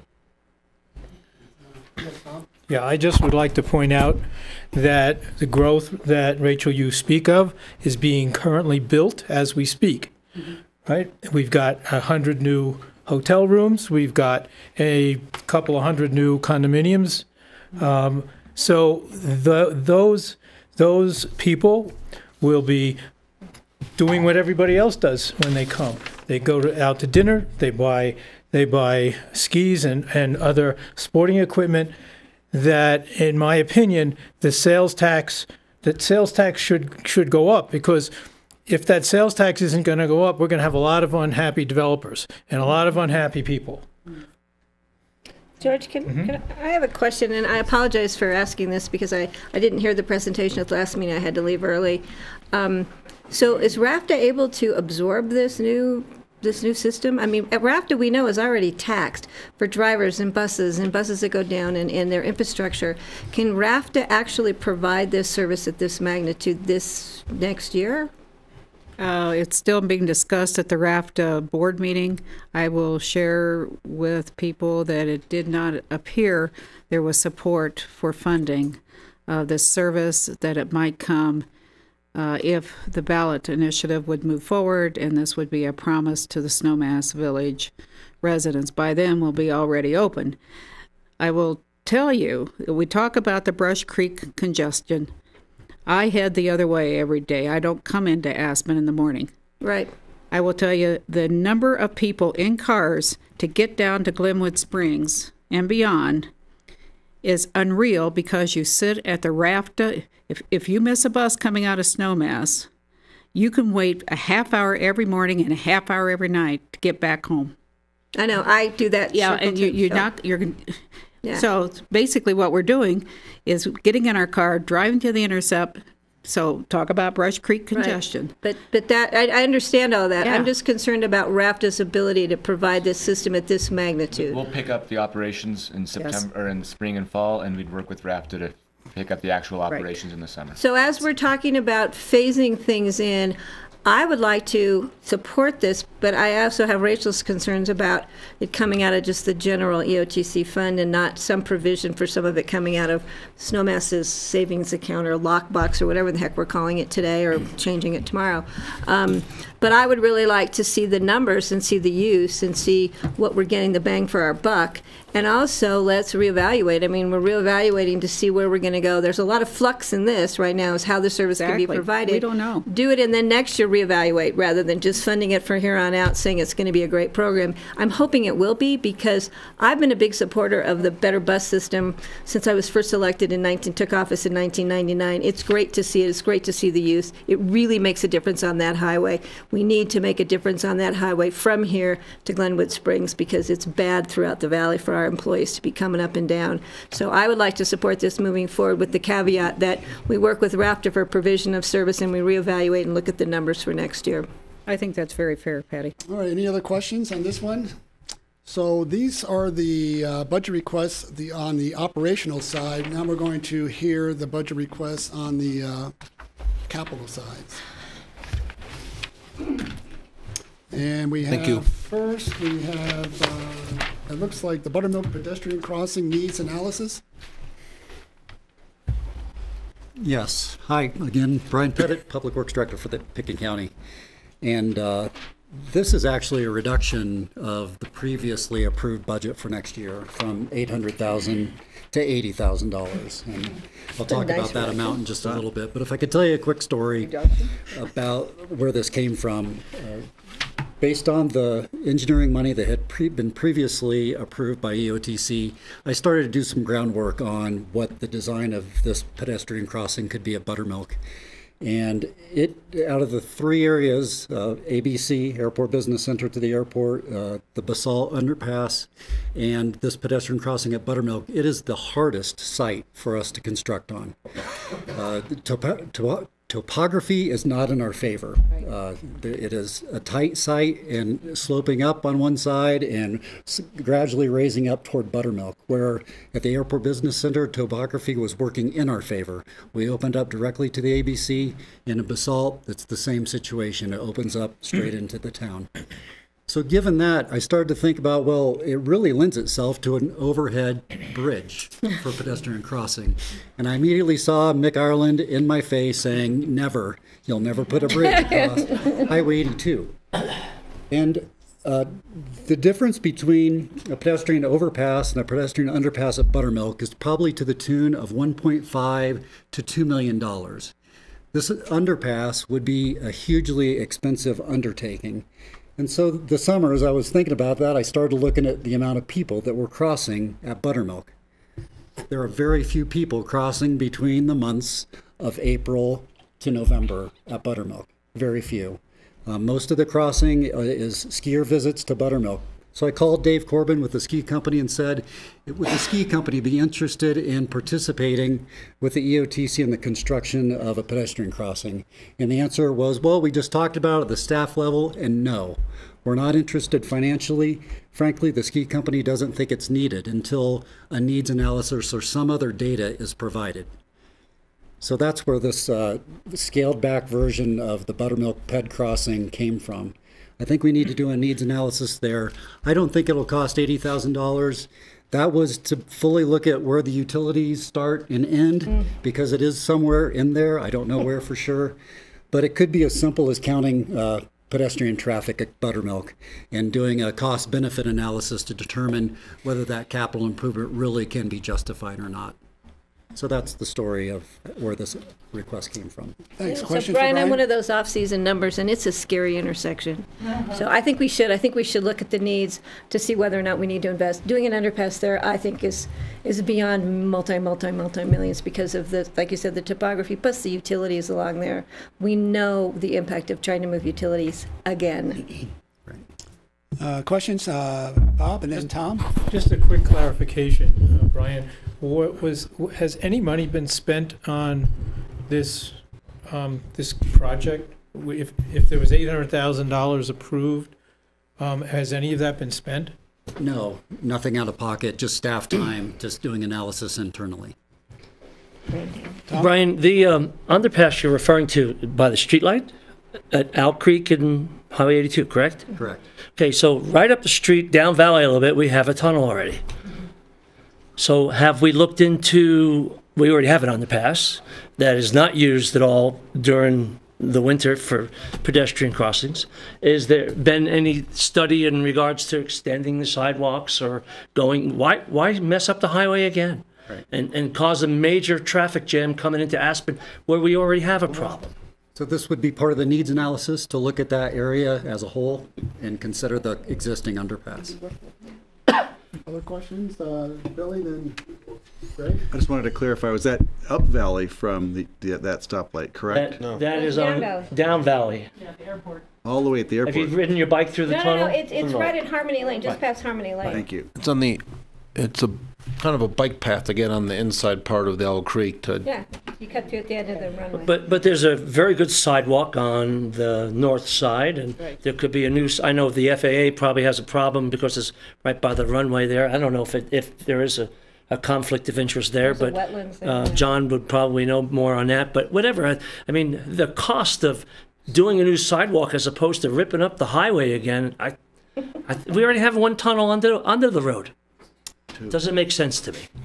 Billy? Have you ever considered putting an underpass in that's similar to the tie hack underpass, so maybe it could be utilized for vehicles as well as pedestrians? Understanding the utilities are an issue there, but if that could be overcome, if we could eliminate the stoplight, boy, that would make a huge difference. It's a great idea. You move No on. is the answer. We haven't done the analysis on that, just to have a grade separated interchange at Owl Creek and 82.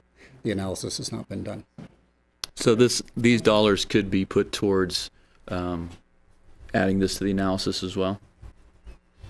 It is EOTC money. I would need to, check with John Ely on the expenditure of EOTC funds to make sure that that expenditure is related to transit purposes. That would be the only caveat that I would have. Okay. Greg? Just to follow up on that regarding the tie hack underpass, Patty and I have talked about this before, where we could perhaps make a connector to the tie hack underpass. Perhaps pedestrians could be encouraged to reroute their trip more closely to the tie hack underpass. They don't have to cross at that point. It's just we've created a crossing there. What if the crossing moved down 100 yards? Would pedestrians still use it? And could we save $8 million? It's a good question. So I agree. Could we just look at the possibility of putting that path in that would run in front of the inn at Aspen to the underpass to the Maroon Creek Club? Because it's Greg's actually walked it. It's not that big a deal. It's not that far, and it would really make me feel good if we could finally just look at it and let me know. So the more variables That'd be we add easy. to a study, the more money is required. So you might be using the whole 80,000 at the end of the day. Greg, thank you for bringing that up. All right, we'll talk about that afterwards. Any other questions for Brian? No, Tony, we're not taking public comment. We've been late as it Harmony is. Road would be pissed. Next is battery electric bus program. Didn't we already approve that? Well, Mr. Chair, that was approved at the June meeting. Yeah. So go forward with that. Well, I thought there was just needed a confirmation on these battery electric bus program because we didn't get all the funding that we had anticipated from LODO. And so I think Dan just wanted to make sure that that commitment was still there and how that electric bus program may still be able to continue. Thank you, Mr. Chair. received some low-no grant funding. We applied for about $3.4 million, but we ended up getting slightly over $600,000. So we're looking at how we could still put together a program that might involve getting a bus or two less, trying to shore up some of the commitments that have been made by the city, the EOTC for the project, and possibly tapping into the Volkswagen settlement funds that are out there. All of these things will require time for us to review and assess. So most likely a decision about moving forward with the program would not occur until sometime in 2018, possibly January, February, something along those lines. But the project is not dead per se, but we have to scramble to see how we can find more funding to make it work. So, but even if, worst case scenario, if we're not able to get all 8 buses, we're still able to get some buses. And the question is, I guess, just as a check-in with the EOTC, so the EOTC still committed to with that $500,000 towards that program. Because I think the RAPTA would need to know that, as well as RAPTA will need to hear from the city if the city's going to continue with their funding that they had committed to. Do you want to comment, John? Can you comment on? Yeah, the original 8-bus pilot program, which was a joint program between RAFTA and the city of Aspen, involving 8 buses. The city, we had tentatively committed $1 million into that. We're going to have talk about electric buses more as part of our budget process, but there is more money budgeted in the Transportation Fund Capital Fund that could, if council would approve it, could go towards this electric bus program. But we need to have further conversations with City Council about what that is and how much that is. George? Yes. I would suggest we just keep it there, and then it comes back at our next meeting, we get an update or something comes up in the interim, and the money can always stay in the fund if it's not used. And if it needs to be used in different appropriation of how it's used, we can always come back to it. I'd rather just reserve it there. Adam? How much of the 500 is part of the overall electric bus program that you were hoping for? Half a bus. I think the total cost of the bus, the battery electric bus program, was about $7.6 million, which included 8 buses and 4 charging stations and the infrastructure to put the power to the charging stations. Half a bus. Okay. Rachel? It's basically a half a bus. I wanted to hark back to the roots of why this was really being looked at, and it goes to that larger transportation discussion we were having, and that is when do you hit too much capacity on buses, and how do you reduce their impacts on a community? And I'm sure there's times when Snowmass feels that as well, at the end of the ski day, or there's a lot of diesel in the air at times, or some are the compressed natural gas now. But I'd like to see it move forward and just modify it to the extent possible based on the lower initial grant that we've received, and see what we can do to move it forward. Yeah, and the city of Aspen is going to have to replace 4 buses regardless. So it's going to either be whatever the propulsion system is, we need to replace 4 buses in our fleet. This is a unique opportunity to get into an 8-bus program that could give RAFTA and the city operating experience and some history with electric buses, that down the road we could look at whether we're going to start replacing, or RAFTA and the city replacing diesel with electric on a bigger scale. But we need to get into a program to see how they work and how they perform. And if we need the funding from the EOTC, if that goes away, then we probably don't have much of a chance. Okay, any other questions on that? Thanks, Will. All right, thanks, Dan. Let's see, Snowmass Mall Transit Station.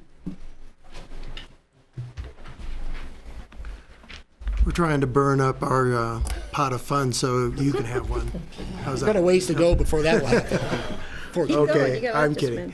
Basically, we've worked through a pretty significant design project with 2 previous landowners for this station. However, the community grows weary of waiting for this chicken and egg sort of kind of debate to come to fruition that, we're going to redesign the mall and build this transit station at the same time. The $50,000 is an attempt to take a look at the existing design platform, which is a parking structure with over 200 parking spaces in it, a relocation of the snowmelt road to the outside of the parking structure to improve pedestrian connectivity between the mall and the transit station, and then the transit station itself on top of the parking structure. This would be just basically one of the options would be as simple as just decking over the existing parking and creating a platform for RAFTA and the Snowmass Village Shuttle to integrate together. One of the things that has come up since the no fare service was instituted is sometimes riders don't make a distinction between local shuttles and regional shuttles, whether Aspen or down valley. So they could take up capacity within the regional system. We think that if we combine the 2 systems on the same platform, then we'll get a better separating of these passengers from regional to local services. But that said, this is to dust off the plans, take a look at them, and see how we can value engineer and or reduce the scope of the project to get it more affordable and deliverable in the near future. We are recommending that this comes out of our fund, whatever you call it these days. Yeah, let's make up a new name tonight. Fund is good. Shoebox. The cookie jar. Okay, questions for Dave? No, thank you, Dave. Okay, thanks. Anything to add to that, Clint? Okay. I'm just the sidekick. I feel important when I say it. He talks, he looks, the face and the brains. I just All right, great, thanks. Let's see, the last capital request is for a variable message sign at mile 34.5 on Highway 82. Where is that? Yeah, I was going to say, where is That it? is, well, there's a down valley variable message sign at mile 34.5 on Highway 82 across from the entrance to the ranch at Cozy Point. So the one going down is just before the Woody Creek turnoff going down. Yeah. You just want one on the other It's side. a ways up there, Other but side of yeah. the road. This is code for electronic billboard sign. Basic electronic sign, it's going to be built. We've approached CDOT to ask about the viability of this project. They seem to be very comfortable with it. Use it forever. An example would be the variable message signs that you see within Vail. All those signs are not owned by the CDOT. Those are actually operated by the city of Vail. So the precedent has been set for these things to be in the CDOT right-of-way as long as they are restricted to transportation issues. We see this as a big amenity for talking about the congestion at the entrance to Aspen and diverting traffic into the intercept lot.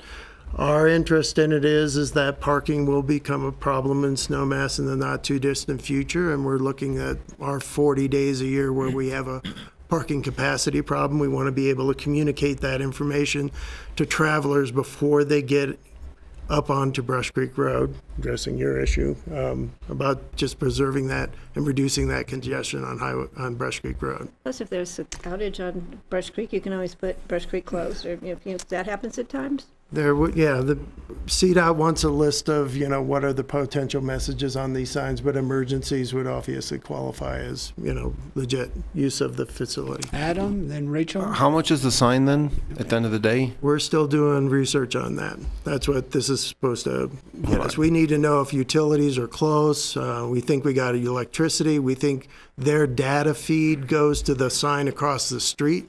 We picked the location so that we would reduce those costs. Hopefully. And so $50,000 just to the study, and then there's a $400,000 number the year after. Is that possibly? Yeah, that would be a capital item. $50,000 total. So, because on one hand we got a visual disturbance going on, and while there's a lot of, are we just not at the place where the mobile device is the most nimble for You providing. shouldn't be looking at the device and driving at the same time. You should tell pick. Your mobile device. Movable. Maybe this is. I mean, this is one of those. This is a project that our name's on it, but this is one of those projects that we, as a unified staff, said this is something we should explore and see if it's worthwhile or not. We did the staff report for it, but I don't want to speak for Aspen, but I think we're all thinking this is something to explore for. If you had an app on your phone, I mean, that would be in addition to. I mean, we need something. We need something out there that people will look up at, and maybe it could be the same message or same information on your app and the sign, but we need the sign out there for a lot of reasons. The physical sign. For the same amount of money or a little bit more, can we kind of cover the corridor, so we're not just looking at one location and then 2 years later we come back for another chunk of money and 80% of it's kind of do over? It'd be nice to know kind of just if we had a plan, as opposed to, okay, we're going to look at this one spot and then a couple of years we're going to look at another spot. Can any of this money cover where else we might need these in the future or where we don't want them? And I appreciate there's another scope is bigger, there's but another down valley variable message sign just before as you're approaching the Snowmass Canyon, the second Woody Creek entrance. That might be a logical location to give the commuter driver information on what his options are well before he got to the intercept lot. We're not locked into the location. It's the concept we wanted to discuss. And Adam, I think you'd want to get one in, try it, see it, get the cost for it before you looked at a 4-spot location. The CDOT piece could be. I want as few as possible. And is this something you think we need permanently? Like we need this most of the year, or is this like for special events that 4 times a year we need it for 10 days, and we're better off just having them pop up on wheels? It's a good question. It's a good question. It's 40 days maybe for us, but it's 365. Or how long's your the traffic is bad. That doesn't need to be. That doesn't have to be a variable. There's no variable. The traffic into Aspen's bad. Okay, so take that out.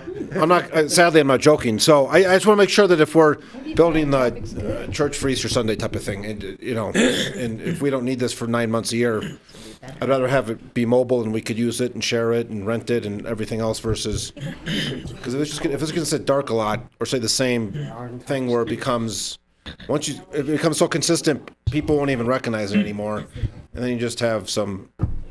I think that's part of what this would look at. And I would say that would be, we would add that as yet another task for the regional planner to be working on. The 400,000 was my question. Why is that still in purple? Is that for next year, or are we putting it in this budget for the out year for 2019? It's in an out year and it's a WAG. That was just a WAG for an estimated cost of putting in a CDOT type In permanent. purple, so I'm taking it seriously, gentlemen. Okay. Okay. Not appropriating that this year, but. Rachel? Yeah. Thanks. I was just going to say that first variable message sign that CDOT put up across from Cozy Point Ranch really caused a lot of angst about the view planes and did you have to put it there? And there was zero consultation with the county. I don't know whether 20 feet in one direction would have made a difference or why that was their key location. A lot of times it has more for them to do with where is there an existing power source than anything else. And, the purchase of the Cozy Point Ranch by the city back in the day to stop that from being a 7-unit subdivision there was key to this rural character and entrance to Snowmass as well as to Aspen. And so, another big, large urban sign really, really bothers me. And so the need would have to be proven. I'd love to take, I can support the study going forward because perhaps there's better designs and more effective designs. I do think that when they change the message up or do little fun things with the dots, people do pay attention a little more. It can't be the same message all the time. I see them all the time driving to Denver. So they can be helpful, but I have some real hesitance, and I'd want the commitment from CDOT that we, the county, would be okaying the location. Thank you. I want to echo that. I'm thinking there are a lot of aesthetic concerns, entrance to the valley, Aspen concerns. So any planning, whether it's the regional planning director, whomever, we have to have a there has to be some serious design and aesthetic planning part of this as well. It's a scary thought what we could do if we create a permanent sign that might really not be necessary, to Adam's point, all the time. So it's a good idea. I understand the need for it, but let's be cautious about how we proceed. Any other questions on that? George? Yes, Ward. I just wonder if 34 and a half, if that gives people enough time to change the process through their brains, go, I better park at the intercept lot and take the bus in. Personal opinion, it might be a little bit tight, but so 34, 33 and a half, that would probably be more than adequate. But we were trying to look at where power was and the data feed from CDOT. Now that might be wireless now, so that could be a moot point. There's a lot of flexibility. Yeah, study the concept. Yeah. There's a bus stop right down the road there, you know, on the way up there.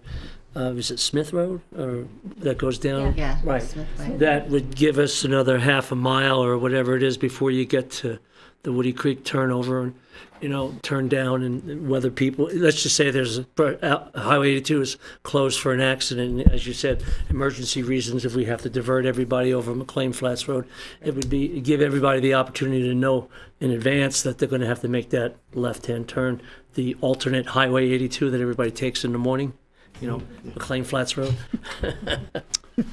Okay, so, you know, when I look at this list between operating and capital, we see ongoing needs for all of us, and similar to what we discussed in similar to what we discussed at RAFTA at the last board meeting, the project needs of RAFTA's is longer than our arms when you look at all the municipalities and counties.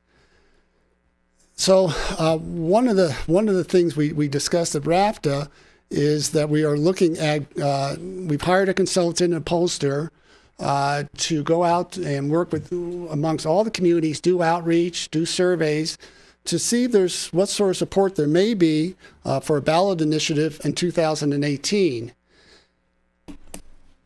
When we look at all the projects that are on the list, we feel that there's something for everybody to support. So every community would have a reason to be in supportive of that funding. And so when I look at these projects on a short term, I see opportunities for the communities to see what an enhanced service would be, and hopefully would want to continue that through that support of whatever initiative ends up, if it ends up on the ballot. So for the city of Aspen, for example, more electric buses. For the town of Snowmass, better frequency and service to BRT. As also, there's money that's been set aside in that list for funding for the Snowmass Transit Center. So I think, so that's just sort of some of the background that I've seen some very similarities in terms of our needs, in terms of all the member jurisdictions of RAFTA. And we need to find ways to fund them. We need to find ways to fund, as Rachel has said, to ensure that we have monies for capital, but we need that ongoing operating fund as well. So I'll just start off with sort of my comments. I think in regards to the WeCycle, WeCycle came before RAFTA, and RAFTA has committed for a 3-year funding.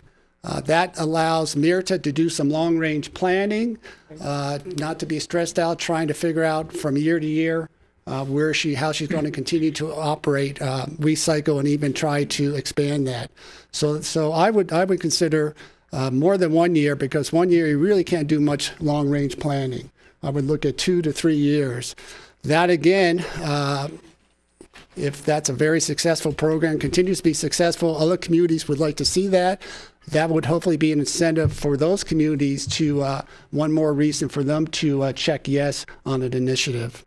The Brush Creek BRT connecting service, RAFTA, again, we discussed that preliminarily at our first shot at the budget. And again, we felt that would be something that the EOTC could or should support in the near term, and again, provide an incentive for residents of Snowmass to show that this is an important service. We want to continue this, and let's support this initiative. So I would see that as an experiment really coming out of the Snowmass Fund versus the Aspen Fund to address some of Rachel's concerns in terms of the capital needs for Aspen. Regional transportation planning, I think we've all had good discussions on that. All these ideas are going to need some help. They're going to need a professional person to actually be able to implement, analyze, and provide us with direction, with at least with ideas for direction. So with those, I would support with those caveats. The Buttermilk pedestrian crossing, I think we need to do an analysis. One of the things we're doing with the Buttermilk parking lot is trying to better utilize that in the off seasons when it's not wintertime.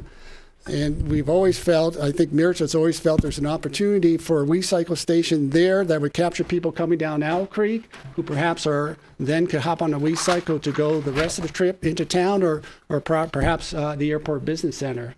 So that would be a good connection. There is no WeCycle at the Airport Business Center, and this would be a good connector for that. The electric bus program, I think we did support that. I would continue to support that, and hopefully we'll find some additional funding to really be able to put electric buses on the streets here between Aspen and Snowmass. In the transit station, I think that's important. And again, RAPTA has put $500,000 aside on that long list for capital projects based on the success of a ballot initiative. And a variable message sign, I think that's a great idea. We use that for our special events. It would be great as people are coming up 82 and they see a sign 30 minutes to Aspen or hop on to the free bus at the Intercept lot, it will take you 12 minutes. So those are my comments. That's a big sign, yeah. It's got to be 2 square feet.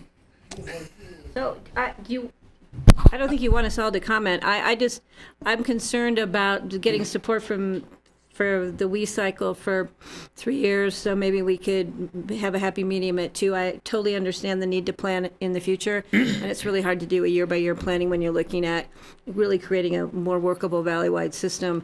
And we did talk about Snowmass taking their fee for their BRT connection out of their lockbox, and I don't think Snowmass is going to be really happy with that. So you're right. Well, in the same token, maybe we need to release the cap that's on the savings at the same time. That's been put there 10 years ago. I think that's a whole nother discussion because it comes back to Picken County doesn't even have a cap to release. So maybe we need to be talking about that. We need to look at the whole fund, that whole issue. That's a this whole is nother so issue. old. So yeah, for me, I would support looking at allowing Snowmass to take it out of the regular EOTC budget, not out of their. Even though I would like to have it come out of their safety savings account, their cookie jar. I would really like to see the numbers come back next year to see the utilization and to see if we really need to do it for that whole fall, summer, spring, or spring, summer, fall, to see if we can scale it down or if it's working well. I'd like it to come back in a year with some information. Other comments? Rachel?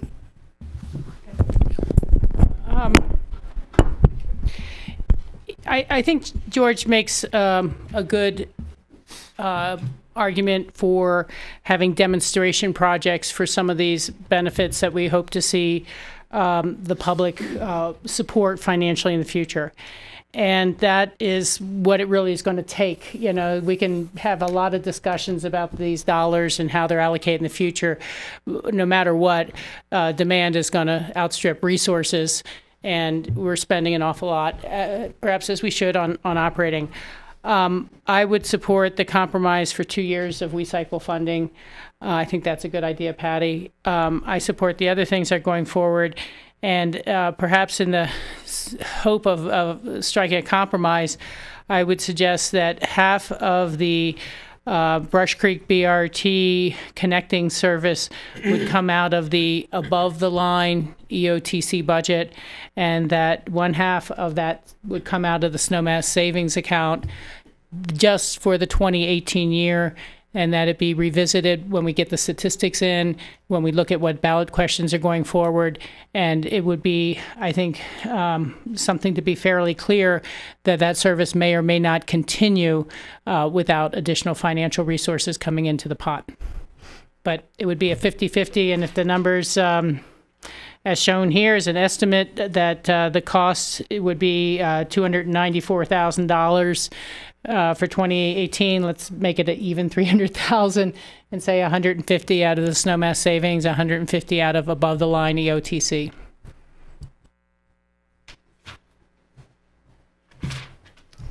Other comments, Billy? Yeah, I just think it's important to remember that this is not wholly a snowmass village issue regarding the 15-minute headways. I mean, it's really about taking some of the burden off of our highway and getting people into buses. And a lot of it has to do with it's an experiential education. Like, if we can get people onto the bus and get them utilizing the service, chances are they're going to use it more often. I mean, just coming here, am I going to catch the 3:15 bus or the 3:45 bus? Inherently, I'm not early to meetings. I was today because I had to catch that earlier bus. I just think it's a really important thing that we can allow people to get on that bus, come into town, realize that they're not having to park. They're able to walk right into town. And once we start to program people, I think the system will get utilized. So, and to Rachel's point about Picken County not having a lockbox or a savings fund, I mean, we're all in this together. I mean, most of the projects that we've approved so far have been in Picken County. So I think we need to look at this as a team effort. This is a holistic issue that we need to address together. Thank you. Other comments on these additional requests? Adam? A couple of things. The mayor sent an email to a couple of us, and while we're not taking formal proxy votes, he as well is supportive of the variable message sign, the mall transit station for snowmass. On the electric bus thing, my belief is that the bus is the core of our blood life, and I think it will be for a long time. Again, I will say, even for free, I don't think at least the people in Aspen are going to be supportive of the light rail transit system once they see the infrastructure that's needed. So anything to do that's going to make the bus system more hospitable to those in the community. And I think when people have angst about buses, it's 95% about the noise. When they say I don't like the buses, it's hard. You got to kind of dive into why people don't like noise, don't like a bus, or don't like density or something. Yeah, exactly what is it? So I think anything we can do to support the bus system. And while it's $1 million a bus, it's not like the non-electric bus is free. So you got to keep on looking at it. What's the premium that we want to pay to look at doing that? Because I think it'd be very short-sighted if we don't start to explore an electric bus program as soon as possible.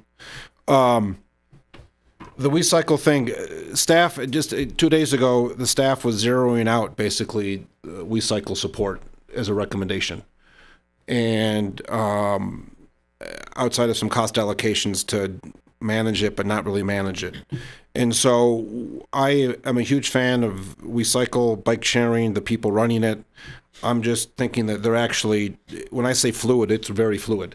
And so I think that there's a discussion at the city level that's going to happen between 2 days ago and when we come around to our next budget cycle meeting in a couple of weeks to try to figure out what do we really want to do, making sure when we compare apples to apples, which I think WeCycle will shine better than what's currently being shown on it, that it's something to do. And so I would rather, as much as I love the program, I'm still of belief that I'd rather just kind of commit to 1 year, and then if there's a way that if it clears out in a couple months of what's going to happen, I think there's a discussion to see it going. I hope it becomes part of our regional transit program. It seems to be growing everywhere else, and I think it's growing here. And I'm still a little lost at an internal city staff reason where kind of the hiccups are. And so I appreciate the support to try to get to at least 2 years, but I just want to make that comment now. I'm a combination of what Rachel and George are saying. I think the current 0.5% sales tax is tapped out. We have we're year 8 or 9 into a 5 or 6 year economic cycle. So I'm not sure how much more and how much longer and how much faster these revenues are going to be pouring in. But as the revenues pour in, so do the people. And a lot of it, whether they're workers or visitors or anything else like that. So I think we have to be very hesitant. Not that every project isn't great by the time it gets up to this level. It's just a matter of can anyone afford it? And then we get into a little bit of a micro issue about that. So I'm glad RAFT is studying different stuff, because I think we need to go to the community and at least study the appetite, because I'm not assuming really what's left, and Rachel brought up the good point. I don't like to be running on fumes, especially this late into a race. And so I want to be very careful of that. It seems like there's a little bit of a mediation trying to figure out how to get maybe half above and half below for 1 year and see how it goes. There's no doubt the more people are going to be riding it. I mean, we doubled the frequency of Burlingame, and it doubled. Mm-hmm. The cost stayed the same. Mm-hmm. So to me, it's not will it work. It's just can we afford it, and who kind of under what pocket should we be picking. So I think Rachel brought up a good idea of maybe trying to split it in half. Steve had sent us a note prior to the conversation that he was supportive of trying to keep it and put it on the onus of Snowmass. So we'll just have to see how that he and him play out as we get to our meeting when we get together and actually talk about this at the city level when we start to look at this, right, John? Well, I mean, right now we're looking at the EOTC budget, aside from your conversations on some of these issues. So these are programs that would benefit the entire EOTC. So I don't think we can afford to wait on some of these while city is working on your internal budget. Okay, I'll separate the WeCycle from our stuff. Okay, I'll stop the comments and we'll see what happens on the votes. George, if I may. Yes, Bob. So I understand, and I understand your analysis of trying to create some of these projects almost as demonstration projects of what can be done with additional funds. And I think that the Brush Creek Connecting Service is a good example of that kind of a demonstration service. Where I get lost is having to go to a constituent a year from now when there is a referendum on the ballot to raise taxes, when that constituent says to me, well, how much did it cost? Well, it cost $150,000. If we split it, it cost $150,000 out of the EOTC. And the response to me is going to be $150,000. That's nothing. That's almost immaterial on a $2.5 million revenue stream. So I think the story is a better story if the EOTC covers the whole $295,000, and that amount of money becomes significant enough that I can tell any constituent in Snowmass, we need that tax increase to keep this project and other projects in the mix. And that's just how I feel about it, and frankly, that's how I'm going to vote about it. That's fine, and I think we all, it sounds like we all agree that we want to fund this service. It's just a question of we're talking about a 1 year funding, right? Well, we haven't decided yet. Because we more or less agreed that there is a willingness to fund it for a year and then to see what change it makes, and so fund it for a year. Marky. I'm going to echo what Bob has just said. There are a lot of new taxes coming in to Snowmass Village as a result of whether it be the water and sand, whether it be the new fire building, and the school. All of those are hitting the taxpayers of Snowmass Village. And as we continue to have more of those dollars coming in on a community, that many of are on fixed incomes, if they feel that RAFTA, and I will tell you, the majority of the community right now, if we went back and said, we want you to vote for RAFTA in a 2018 ballot initiative, we're going to really struggle to get the votes in Snowmass Village. If we say EOTC, we, Pitkin County, this whole thing of Aspen versus Snowmass, come on, guys, we're all in this together. We need to be in this together. And we need to put our feet behind the ballot initiative. We need to figure out how we work together and get out of this Snowmass Fund versus Aspen Fund. And I totally agree with Rachel. We got to do something for Pitkin County. We need to revisit all of that. It's been this way for, I don't know, for 10 years that I've been here. And dear Rachel's been here far longer than that. And so is Patty. The point is $150,000. So we can go out to our constituents and say, look, we tried this for 1 year. This is the success that we're going to have. We know we can get behind it as Snowmass Village residents. We all want all of our constituents to come into Aspen to recreate here, to come here for restaurant, for the nightlife, what have you, as we begin to build that component within Snowmass Village. So we all benefit from people getting on a bus, whether it be free or whatever, or better headways. And that's the goal, is to get people out of their cars and in to this town and wherever they're going up and down the 82 corridor. Before Rachel, I just want anybody else who hasn't spoken up yet. Okay, Rachel. Yeah. You know, I am trying to offer a compromise, and it gets hard. We all have citizens to talk to, but you could turn that around pretty easily and say, well, the Snowmass Town Council decided that we'd rather keep the $6,072,000 in our capital savings account than fund the increased service this year. And that's kind of what you're saying. The bottom line on page 2, there's $6,072,000 in the Snowmass Village savings account. 5%. So you're kind of saying, not even 5%, you know, because the EOTC wouldn't take it out of what should go into the rest of the other savings accounts, you're not going to increase their service. And so I think there's a lot of different ways. I would have to explain it to my citizens differently than you'd have to explain to your citizens.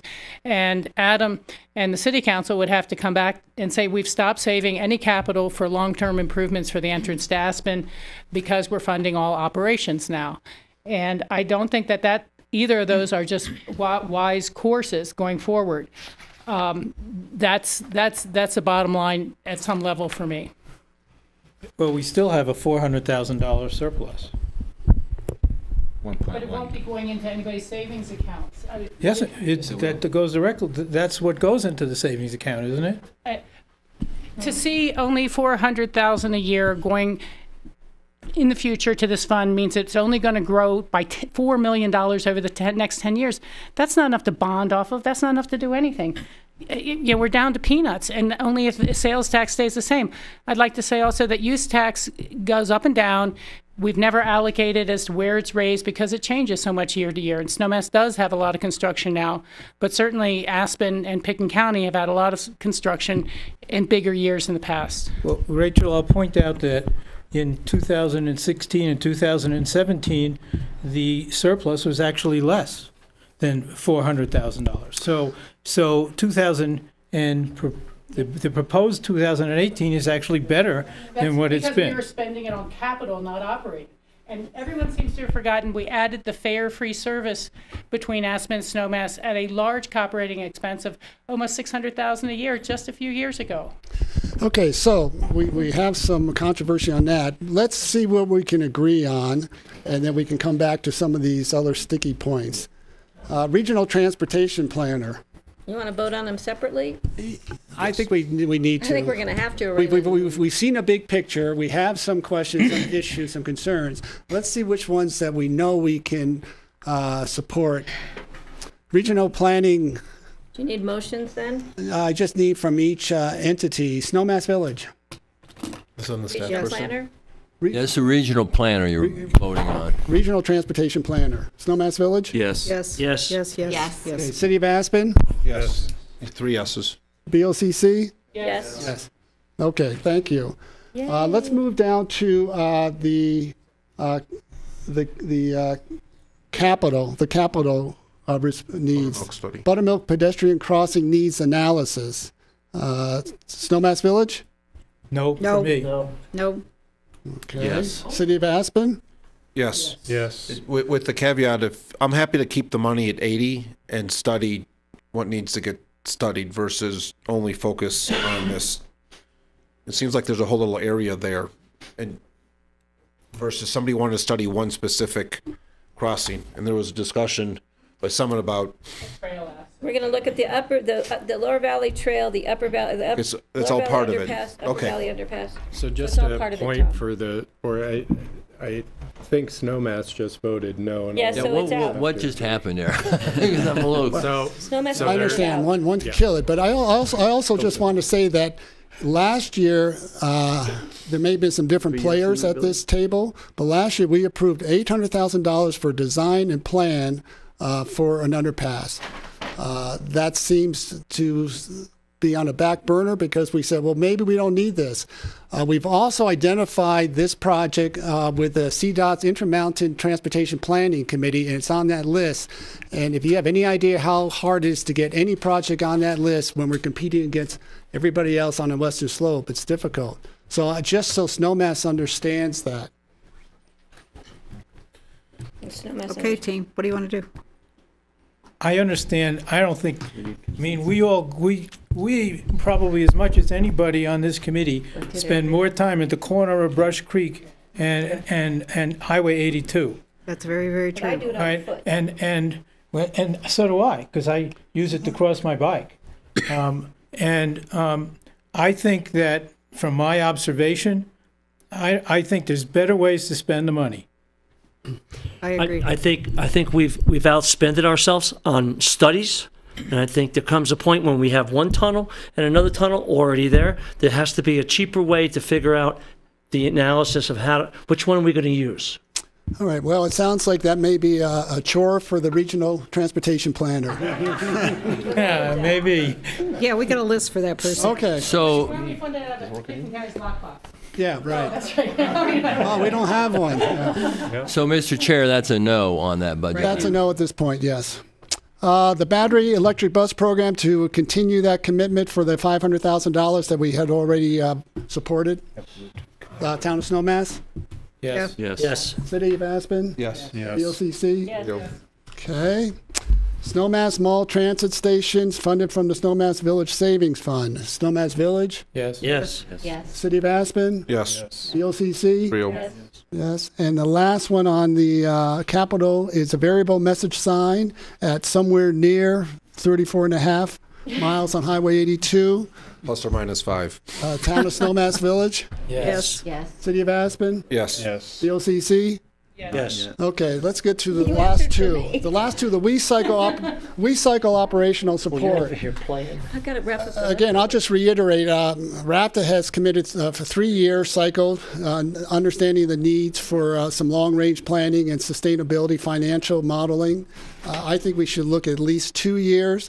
The discussion that the city is having with WeCycle, that's a separate issue. Some of these dollars, I understand, could or will be utilized up in Snowmass, which does not have any WeCycle, which should have a WeCycle.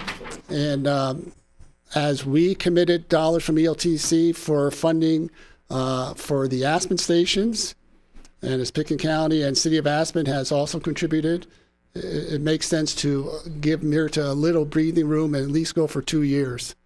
Yes. So, Yes. Town of Yes. Snowmass? Yes. Snowmass is yes. City of Aspen. What do you guys want to do? I can go 2 years. Give her a chance. See if she can integrate e-cycle or e-bikes and. If there's a change if there's a fairly substantial change, I'm not sure from John, or if there's a fairly substantial change in the model, up or down big, this can always, the second year can be readdressed Yeah, you're Any only quarterly meeting. appropriating for 2018. You're putting in the multi-year plan for 2019. You're making that commitment, but you're going to have to reapprove and reappropriate in 2019 for that. Okay, so 2 years? Okay, that'll be fine. different board members on all boards. 2 years. What's it?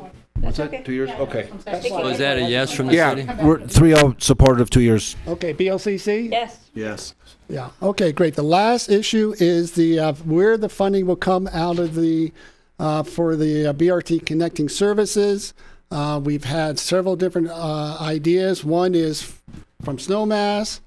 One is from the entire pot, and one is to split. Politics is always the art of compromise. I think, John. Yeah. George, and I just want to, I think it's worth clarifying, because in listening to the conversation, I think there may have been some confusion about the split. Because, Rachel, what I heard you say is that you would, the full amount of funding would come out of EOTC, but 150,000, call it 300,000, 150,000 would come out of the lockbox, Snowmass's lockbox annually. Right. So that would be deducted from whatever the growth or such is, at least in the out years when there is growth. And 150,000 would come off the top. Yeah, Is that was my proposal. Okay. But it was only for 1 year. Just to be clear, we're saying the same thing. It's the contribution to the lockbox. The Correct. first 150,000. We would decrease the annual contribution to the lockbox by $150,000 a year. So basically, we'd be right now 25% of the surplus goes. It would be the surplus less 125, and then the 75-25 split. Yeah, all that means is that. That's not what I said. Is that what you said? Okay, I'm sorry. Okay. Yeah, because if you're taking it out of the quote surplus that then is going to be split 75-25, it might as well be all 100% above line. I mean, there's really no difference there. You're just subtracting it at a different point in the process. What I'm saying is that it should come out, half of the support for that transit service should come out of Snowmass Village's share of transportation dollars. So it could come out of its savings account that it has now with $6 million, or that full 150,000 could come out of its 25% of the surplus. But you can't take it out of the surplus first, or it might as well just be above the line. Correct. Out of the overall surplus pot, not Snowmass's surplus, but the overall surplus pot. Sorry, there's such awkward names on these accounts. Stupid. So, If we had one big pot, it would be simple, right? Just be divvying it up. George, you're on mute. So just if we could if I can better understand what you're saying, I'm looking at the real numbers here in 2018. Okay. Right now, there's proposed to go to Snowmass Village, and Tom, you correct me, please. But there's $120,000 proposed to go to Snowmass Village, and you're saying that wouldn't happen in 2018? Correct. That would go to pay for the service. Plus another 30,000 out of your savings account. And then the next year there would be. I only made a one-year proposal because we're going to see if the ballot question goes forward with RAFTA. And we're going to look at numbers and everything else next year. Proposing 1 year. I would propose it differently. If that were to happen, I would propose that the 150 come out of the savings account, and that Snowmass get the full amount of the surplus For next year. for the next year. Well, and the surplus is less than the 300. Yeah, I know. I mean, so you'll never hit that $6.2 million number. Nope. It won't happen. We're only talking You got 1 three year. times what Aspen has. Well, And you guys spent $8 yeah, million but last year, though. you That's the spent a difference. bunch. I would also throw in that we probably would want to look at this for 2 years, because even if RAPID is successful. George, you're off again. Even if RAPTA is successful, it goes before the voters, we won't be collecting any dollars until 2019. So they wouldn't have the funds to. So I would say we should be looking at this for 2 years. Correct. You should keep it simple, whatever way you split this up, so that it's understandable. You want to go halvesies at the end of the day, right? I'd like to go halvesies at the end of the day. That's all I'm suggesting, that half of it is above the line And out of the general collections, and the other half comes out of Snowmass for its commitment to improve this service. And I realize the answer to Marky's earlier question. We have 3 of the ballot questions in our box. We don't have the bonding question from the year 2000, which is where it defines Snowmass's share, and also what was going to be a very significant amount that was Aspen's share for future bonding.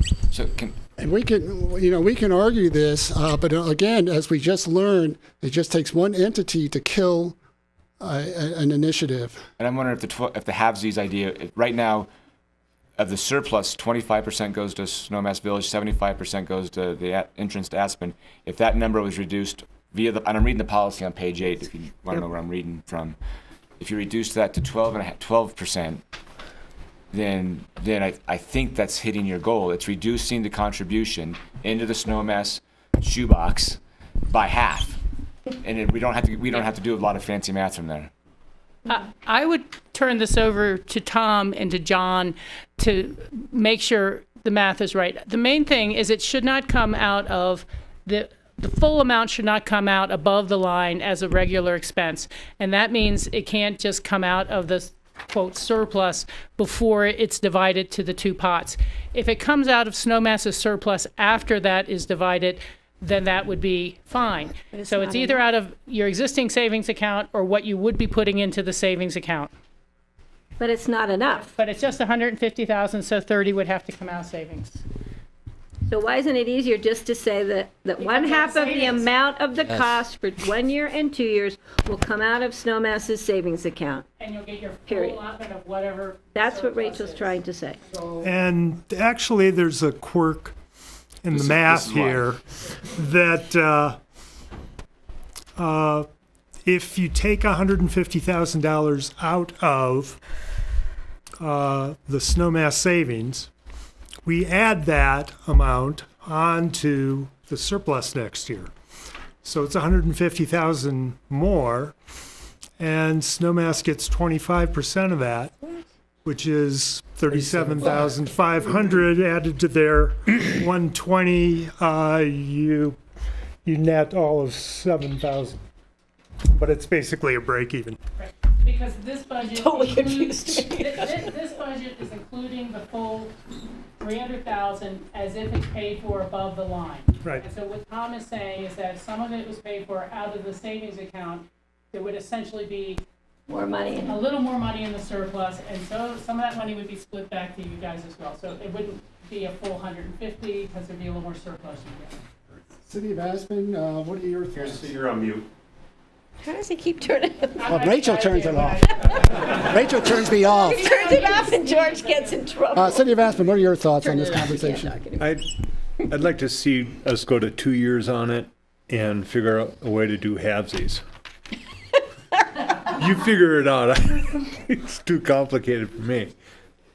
Okay. Yeah, but I could also live with all of it coming from the EOTC. But you got to make a decision one way or the other. So for future EOTC groups, that ought to be something that's understandable and explainable that everybody gets. So yeah, I just halfsies.